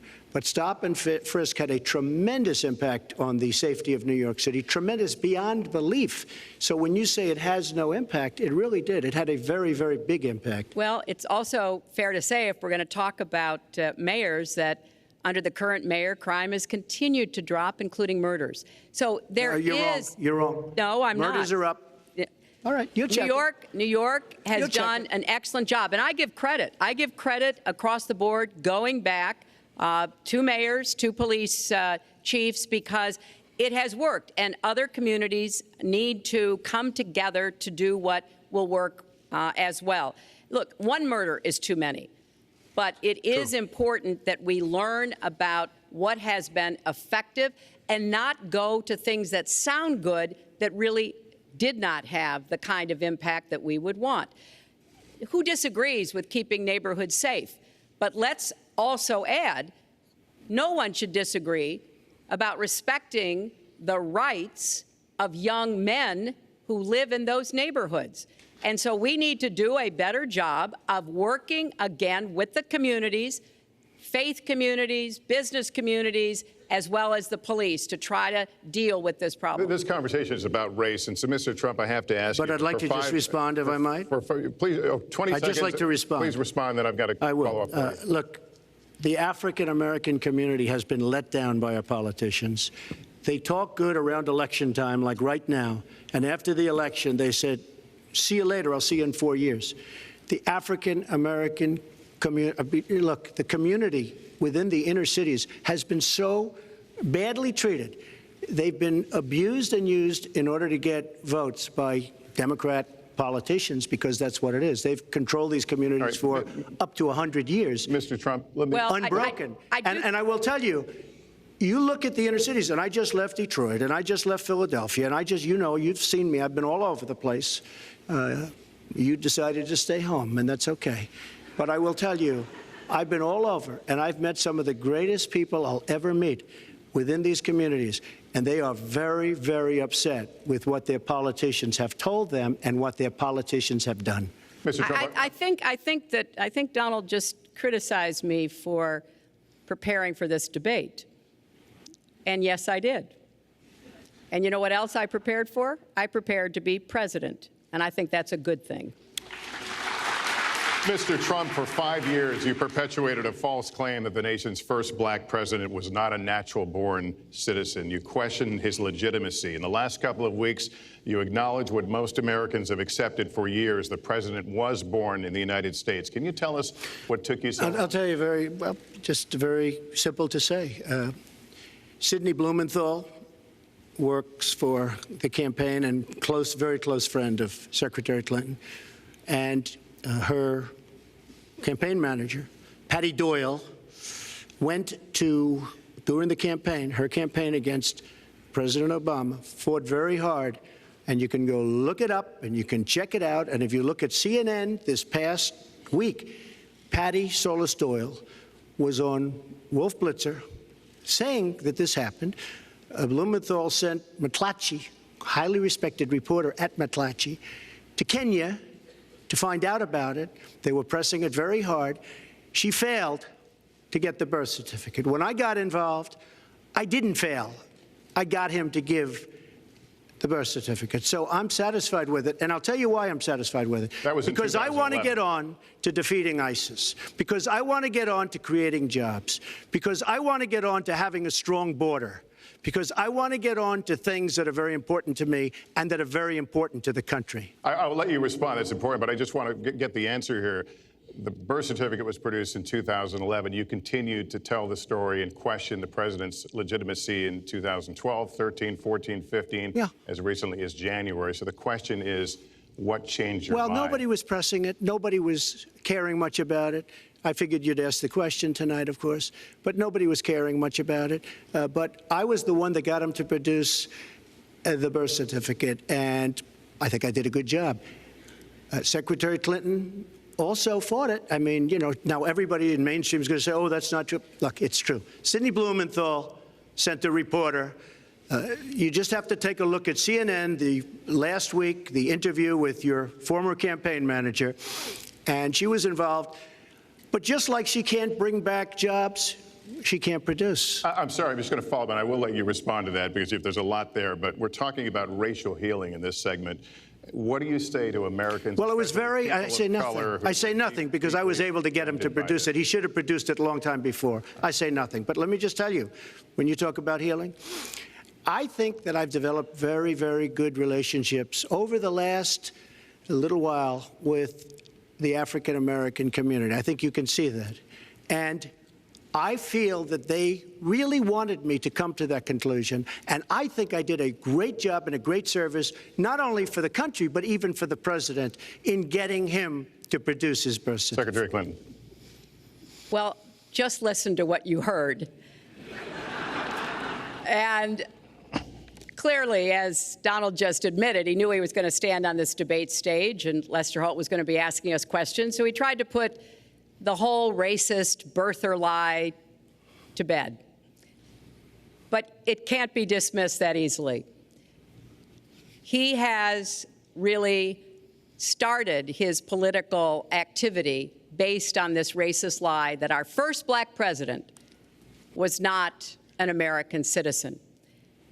There was absolutely no evidence for it, but he persisted. He persisted year after year because some of his supporters, people that he was trying to bring into his fold, apparently believed it or wanted to believe it. But remember, Donald started his career back in 1973 being sued by the Justice Department for racial discrimination because he would not rent apartments in one of his developments to African Americans, and he made sure that the people who worked for him understood that was the policy. He actually was sued twice by the Justice Department. So he has a long record of engaging in racist behavior. And the birther lie was a very hurtful one. You know, Barack Obama is a man of great dignity, and I could tell how much it bothered him and annoyed him that this was being touted and used against him. But I like to remember what Michelle Obama said in her amazing speech at our Democratic National Convention. When they go low, we go high. And Barack Obama went high, despite Donald Trump's best efforts to bring him down. Mr. Trump, you can respond, then we're going to move on to the next segment. I would love to respond. First of all, I got to watch, in preparing for this, some of your debates against Barack Obama. You treated him with terrible disrespect.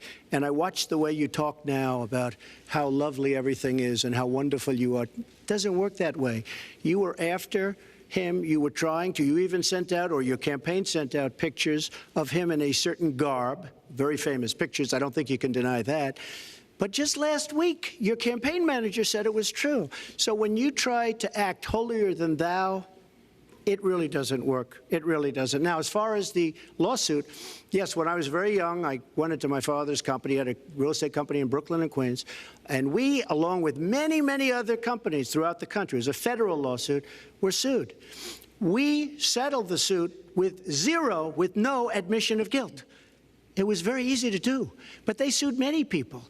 I notice you bring that up a lot, and you know, I also noticed the very nasty commercials that you do on me in so many different ways, which I don't do on you.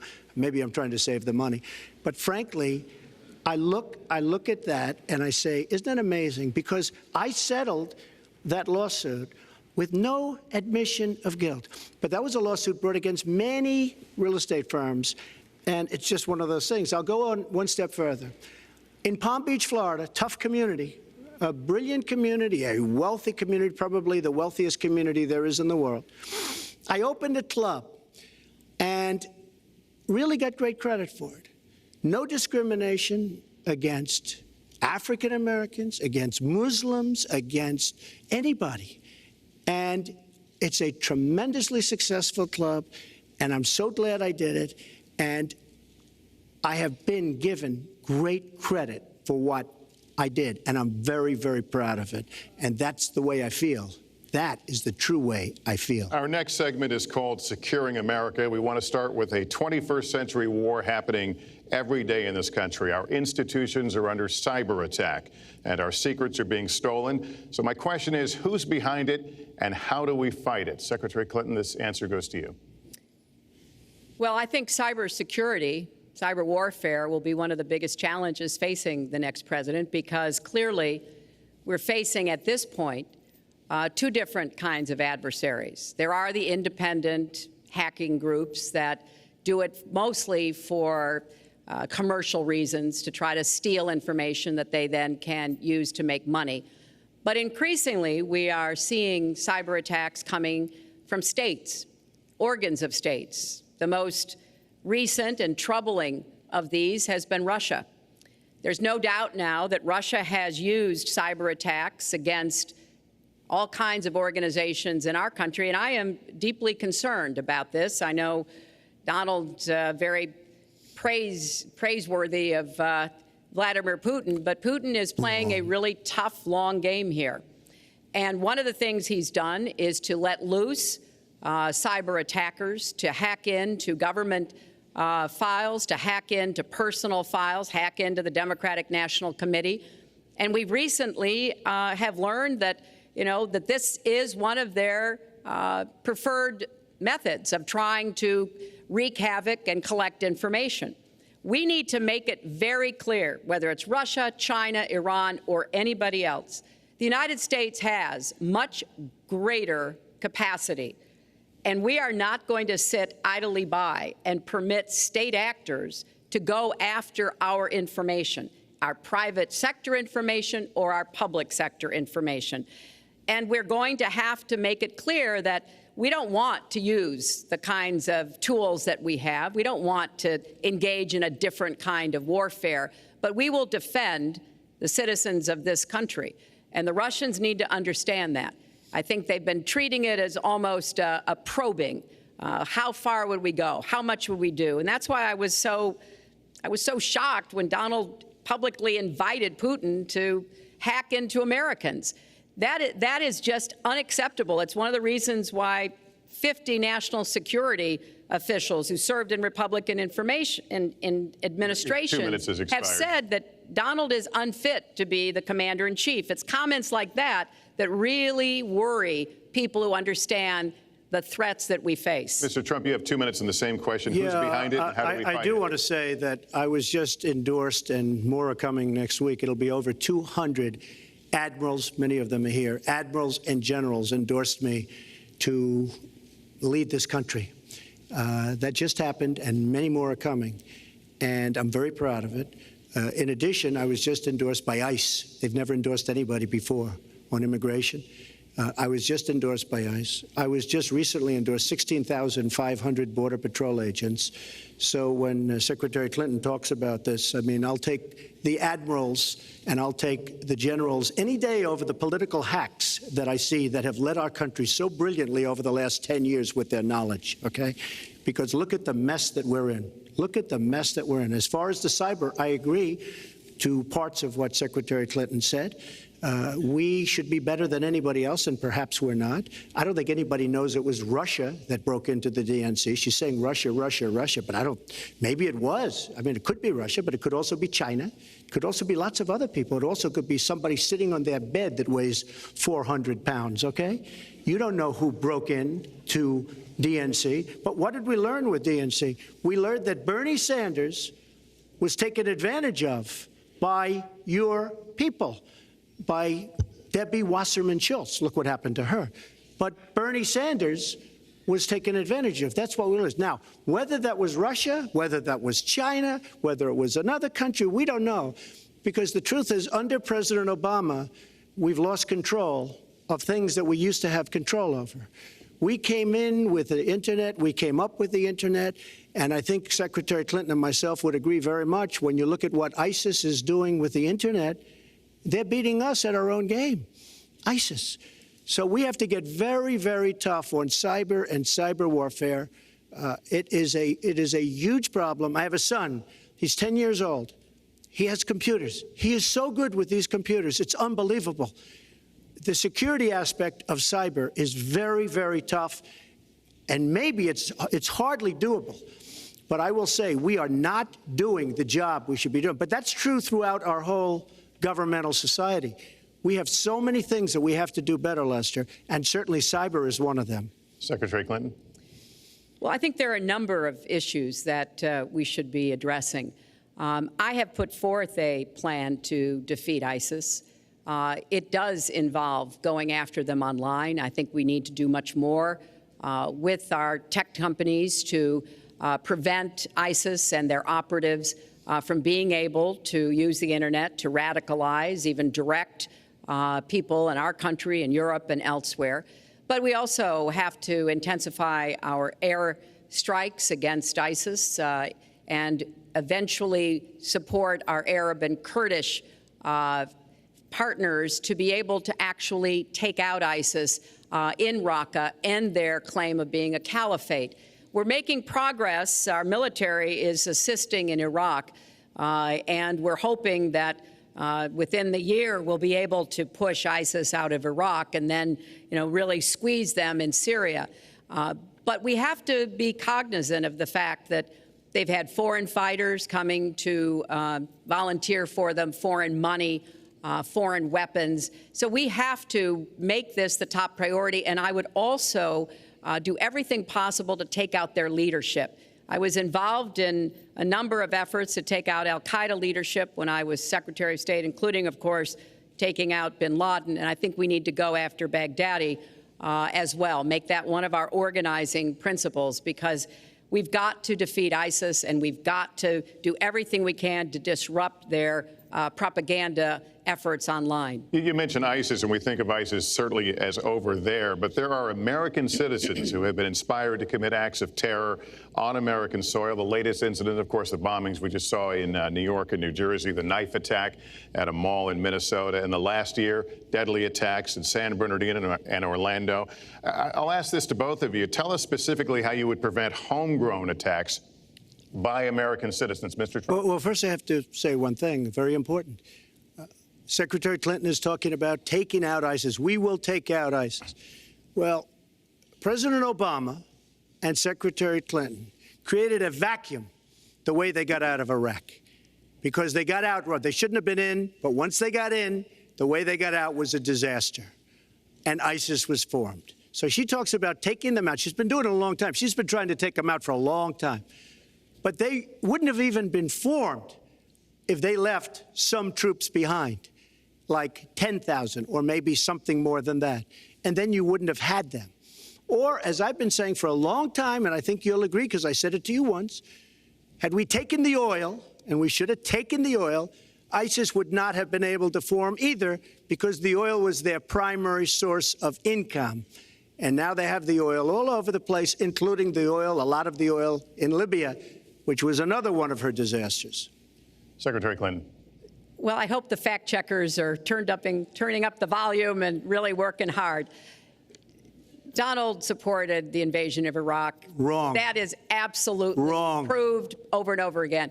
Wrong. He actually advocated for the actions we took in Libya and urged that Gaddafi be taken out after actually doing some business with him one time.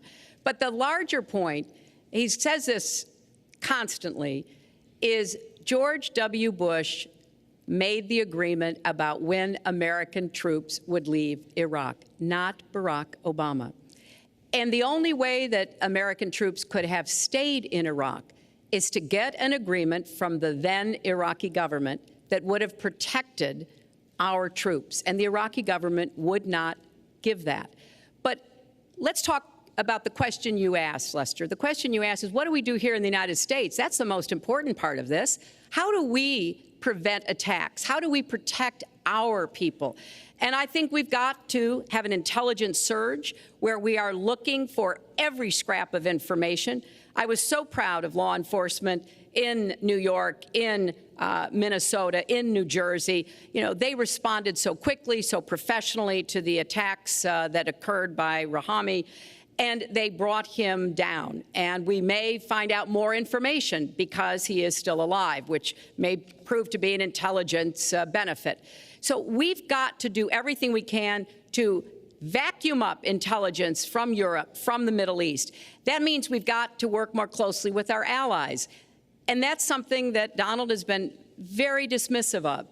We're working with NATO, the longest military alliance in the history of the world, to really turn our attention to terrorism.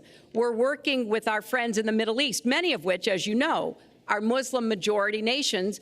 Donald has consistently insulted Muslims abroad, Muslims at home, when we need to be cooperating with Muslim nations and with the American Muslim community. They're on the front lines. They can provide information to us that we might not get anywhere else. They need to have close working cooperation with law enforcement in these communities, not be alienated and pushed away, as some of Donald's rhetoric, unfortunately, has led to. Mr. Well, I'd have to respond. Please respond. The Secretary said very strongly about working with. We've been working with them for many years.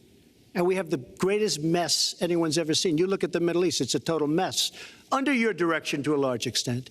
But you look at the Middle East, you started the Iran deal. That's another beauty, where you have a country that was ready to fall. I mean, they were doing so badly. They were choking on the sanctions, and now they're going to be actually probably a major power at some point pretty soon, the way they're going. But when you look at NATO, I was asked on a major show, what do you think of NATO? Now, you have to understand, I'm a business person. I did really well, but I have common sense. And I said, well, I'll tell you, I haven't given lots of thought to NATO, but two things. Number one, the 28 countries of NATO, many of them aren't paying their fair share. Number two, and that bothers me because we should be, as we're defending them, and they should at least be paying us what they're supposed to be paying by treaty and contract. And number two, I said, and very strongly, NATO could be obsolete because, and I was very strong on this, and it was actually covered very accurately in the New York Times, which is unusual for the New York Times, to be honest.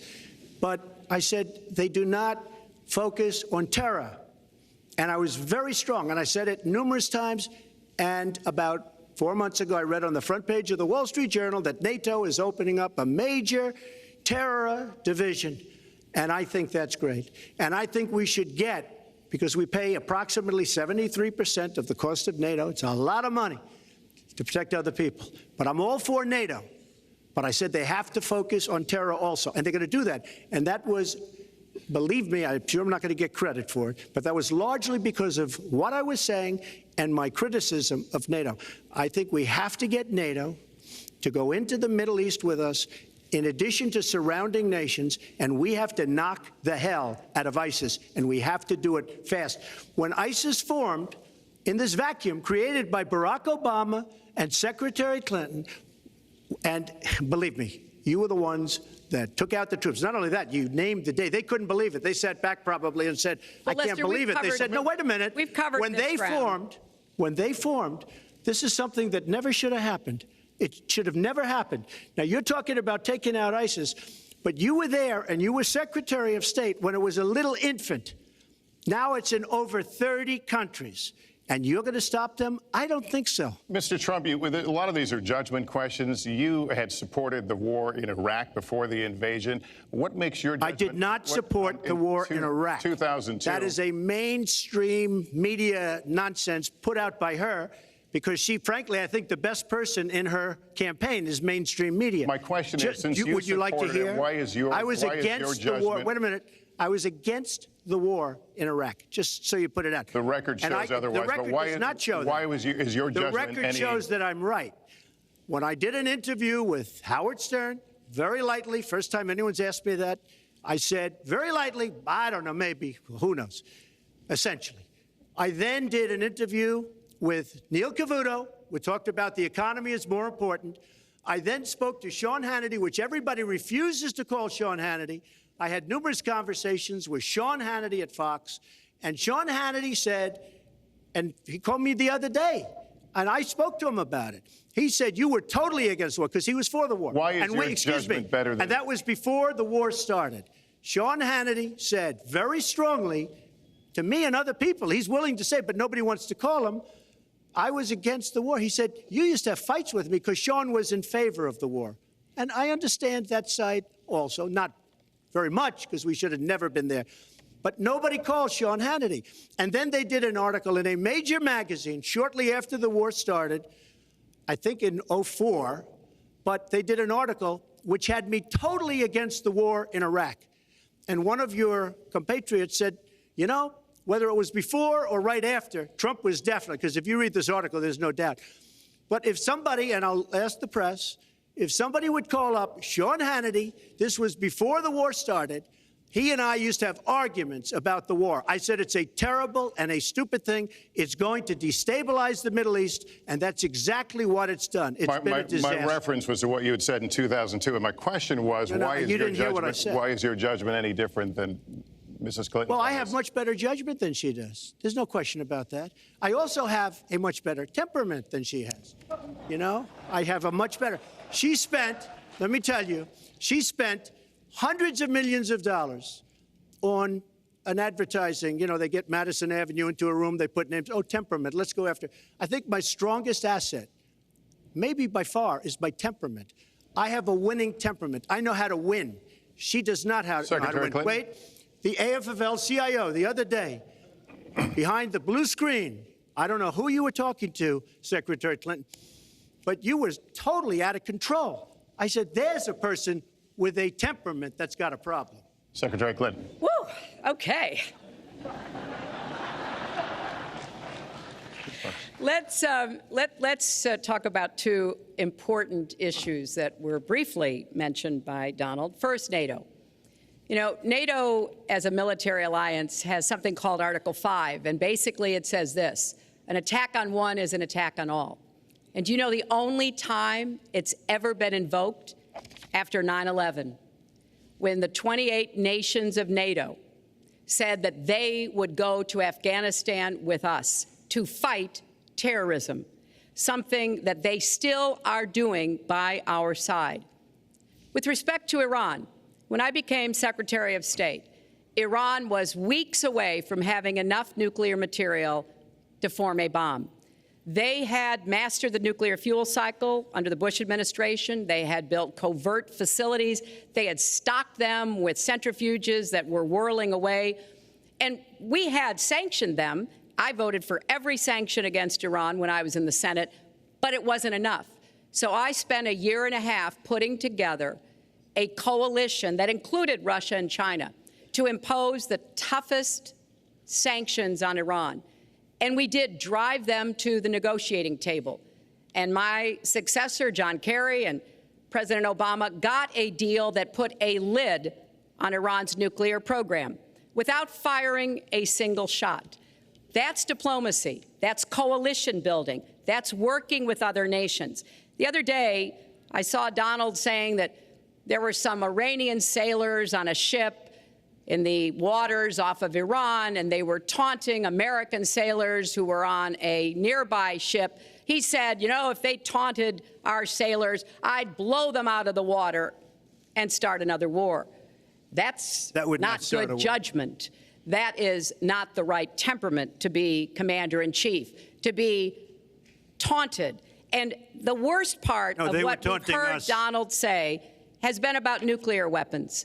He has said repeatedly that he didn't care if other nations got nuclear weapons, Japan, South Korea, even Saudi Arabia. It has been the policy of the United States, Democrats and Republicans, to do everything we could to reduce the proliferation of nuclear weapons. He even said, well, you know, if there were a nuclear war in the East Asia, well, you know, that's fine. You know, have a good time, folks. And in fact, his cavalier attitude about nuclear weapons is so deeply troubling. That is the #1 threat we face in the world, and it becomes particularly threatening if terrorists ever get their hands on any nuclear material. So a man who can be provoked by a tweet should not have his fingers anywhere near the nuclear codes, as far as I think anyone with any sense about this should be concerned. That line's getting a little bit old, I must say. Listen, it's a good one, though. I would like to, well describes the problem. It's not an accurate one at all. It's not an accurate one. So I just want to give a lot of things, and just to respond, I agree with her on one thing. The single greatest problem the world has is nuclear armament, nuclear weapons, not global warming like you think and your president thinks. Nuclear is the single greatest threat. Just to go down the list, we defend Japan, we defend Germany, we defend South Korea, we defend Saudi Arabia, we defend countries. They do not pay us what they should be paying us because we are providing tremendous service and we're losing a fortune. That's why we're losing. We lose on everything. I say, who makes these? We lose on everything. Well, I said that it's very possible that if they don't pay a fair share, because this isn't 40 years ago where we could do what we're doing. We can't defend Japan, a behemoth selling us cars by the million. We need to move on. Wait, but it's very important. All I said was they may have to defend themselves or they have to help us out. We're a country that owes $20 trillion. They have to help us out. As far as the nuclear is concerned, I agree. It is the single greatest threat that this country has. Which leads my next question as we enter our last segment here still on the subject of securing America. On nuclear weapons, President Obama reportedly considered changing the nation's longstanding policy on first use. Do you support the current policy? Mr. Trump, you have 2 minutes on that. Well, I have to say that, for what Secretary Clinton was saying about nuclear with Russia, she's very cavalier in the way she talks about various countries. But Russia's been expanding. They have a much newer capability than we do. We have not been updating from the new standpoint. I looked the other night, I was seeing B-52s. They're old enough that your father, your grandfather could be flying them. We are not keeping up with other countries. I would like everybody to end it, just get rid of it, but I would certainly not do first strike. I think that once the nuclear alternative happens, it's over. At the same time, we have to be prepared. I can't take anything off the table because you look at some of these countries, you look at North Korea, we're doing nothing there. China should solve that problem for us. China should go into North Korea.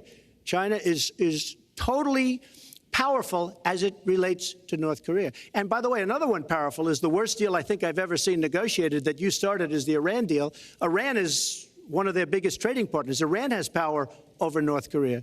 And when they made that horrible deal with Iran, they should have included the fact that they do something with respect to North Korea. And they should have done something with respect to Yemen and all these other places. And when asked to Secretary Kerry, why didn't you do that? Why didn't you add other things into the deal? One of the great giveaways of all time, including $400 million in cash. Nobody's ever seen that before. That turned out to be wrong. It was actually $1.7 billion in cash. Obviously, I guess, for the hostages, it certainly looks that way.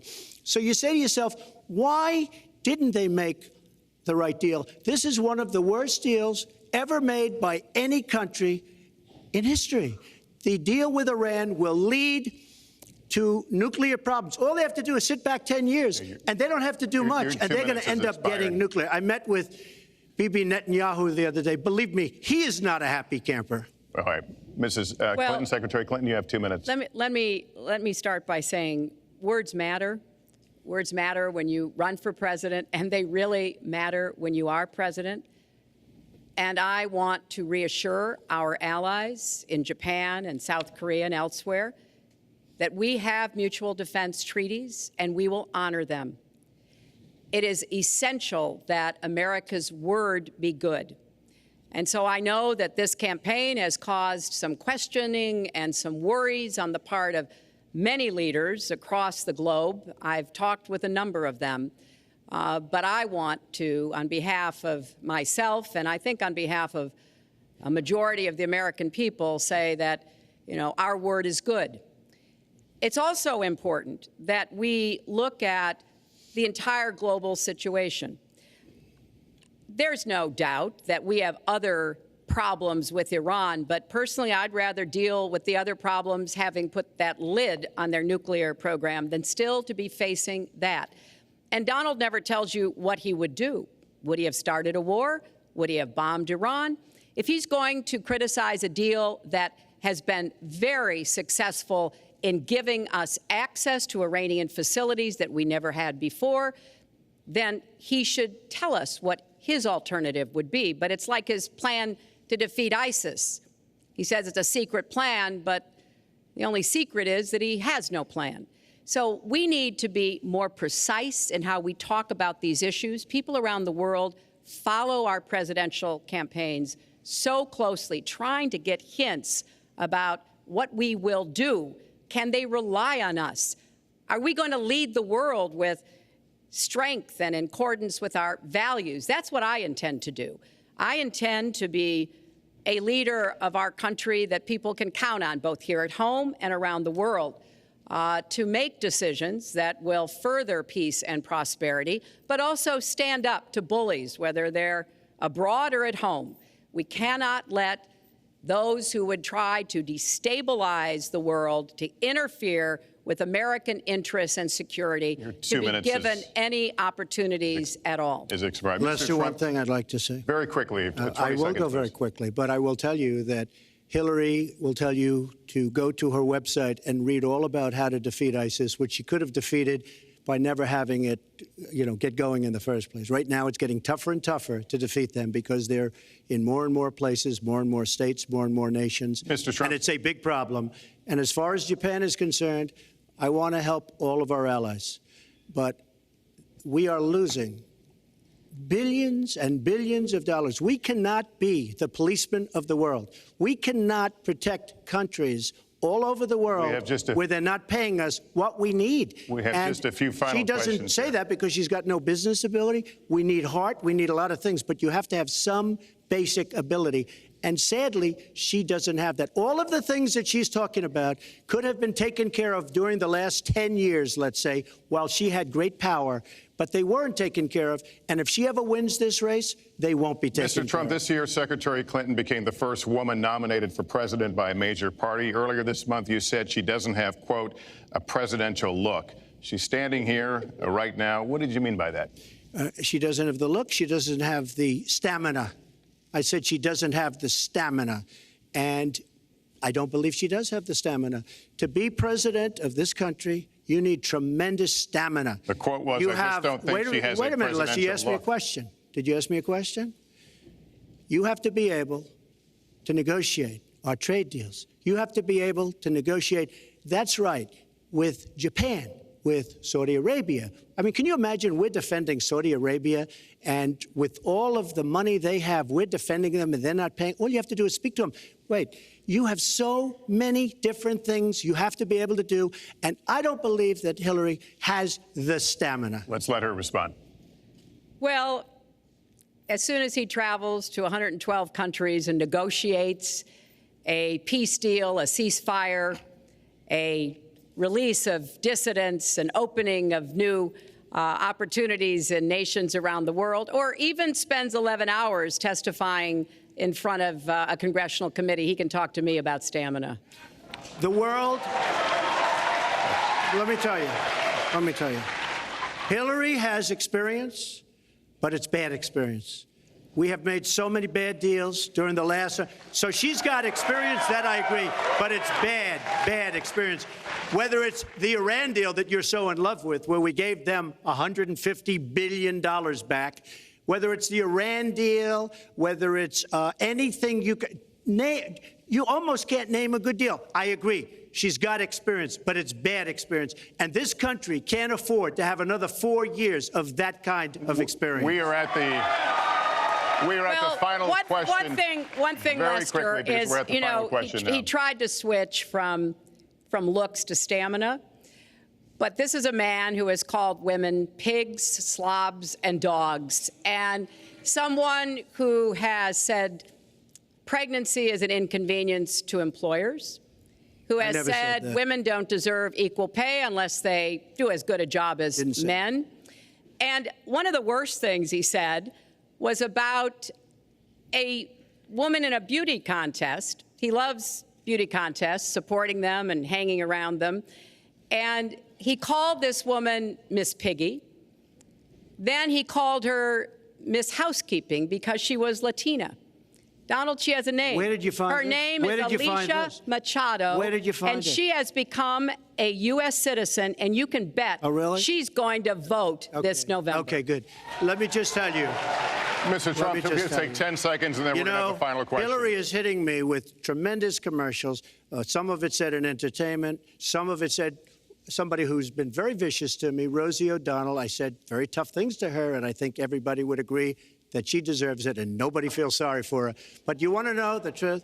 I was going to say something extremely rough to Hillary, to her family, and I said to myself, I can't do it. I just can't do it. It's inappropriate. It's not nice. But she spent hundreds of millions of dollars on negative ads on me, many of which are absolutely untrue. They're untrue and they're misrepresentations. And I will tell you this, Lester, it's not nice, And I don't deserve that. But it's certainly not a nice thing that she's done. It's hundreds of millions of ads. And the only gratifying thing is I saw the polls come in today.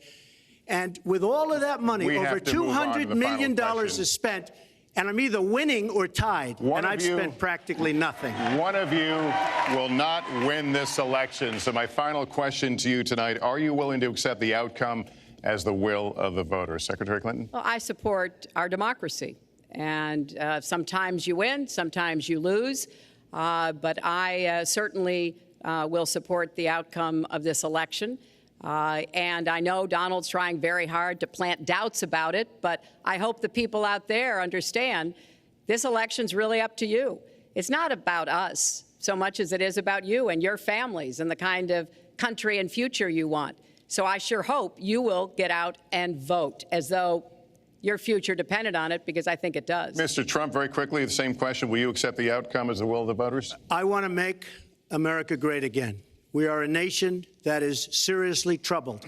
We're losing our jobs. People are pouring into our country. The other day, we were deporting 800 people, and perhaps they passed the wrong button, they pressed the wrong button, or perhaps, worse than that, it was corruption.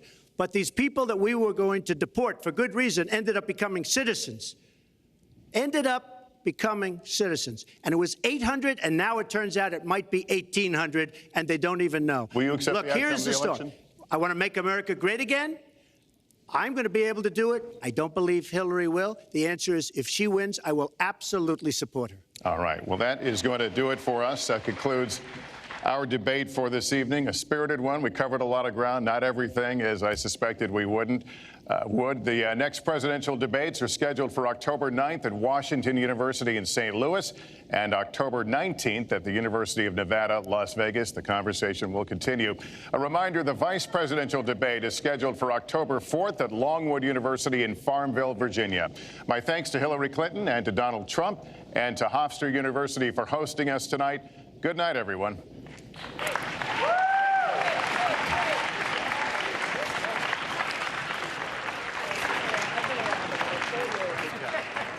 Thanks, Lester. Very much. Thank you.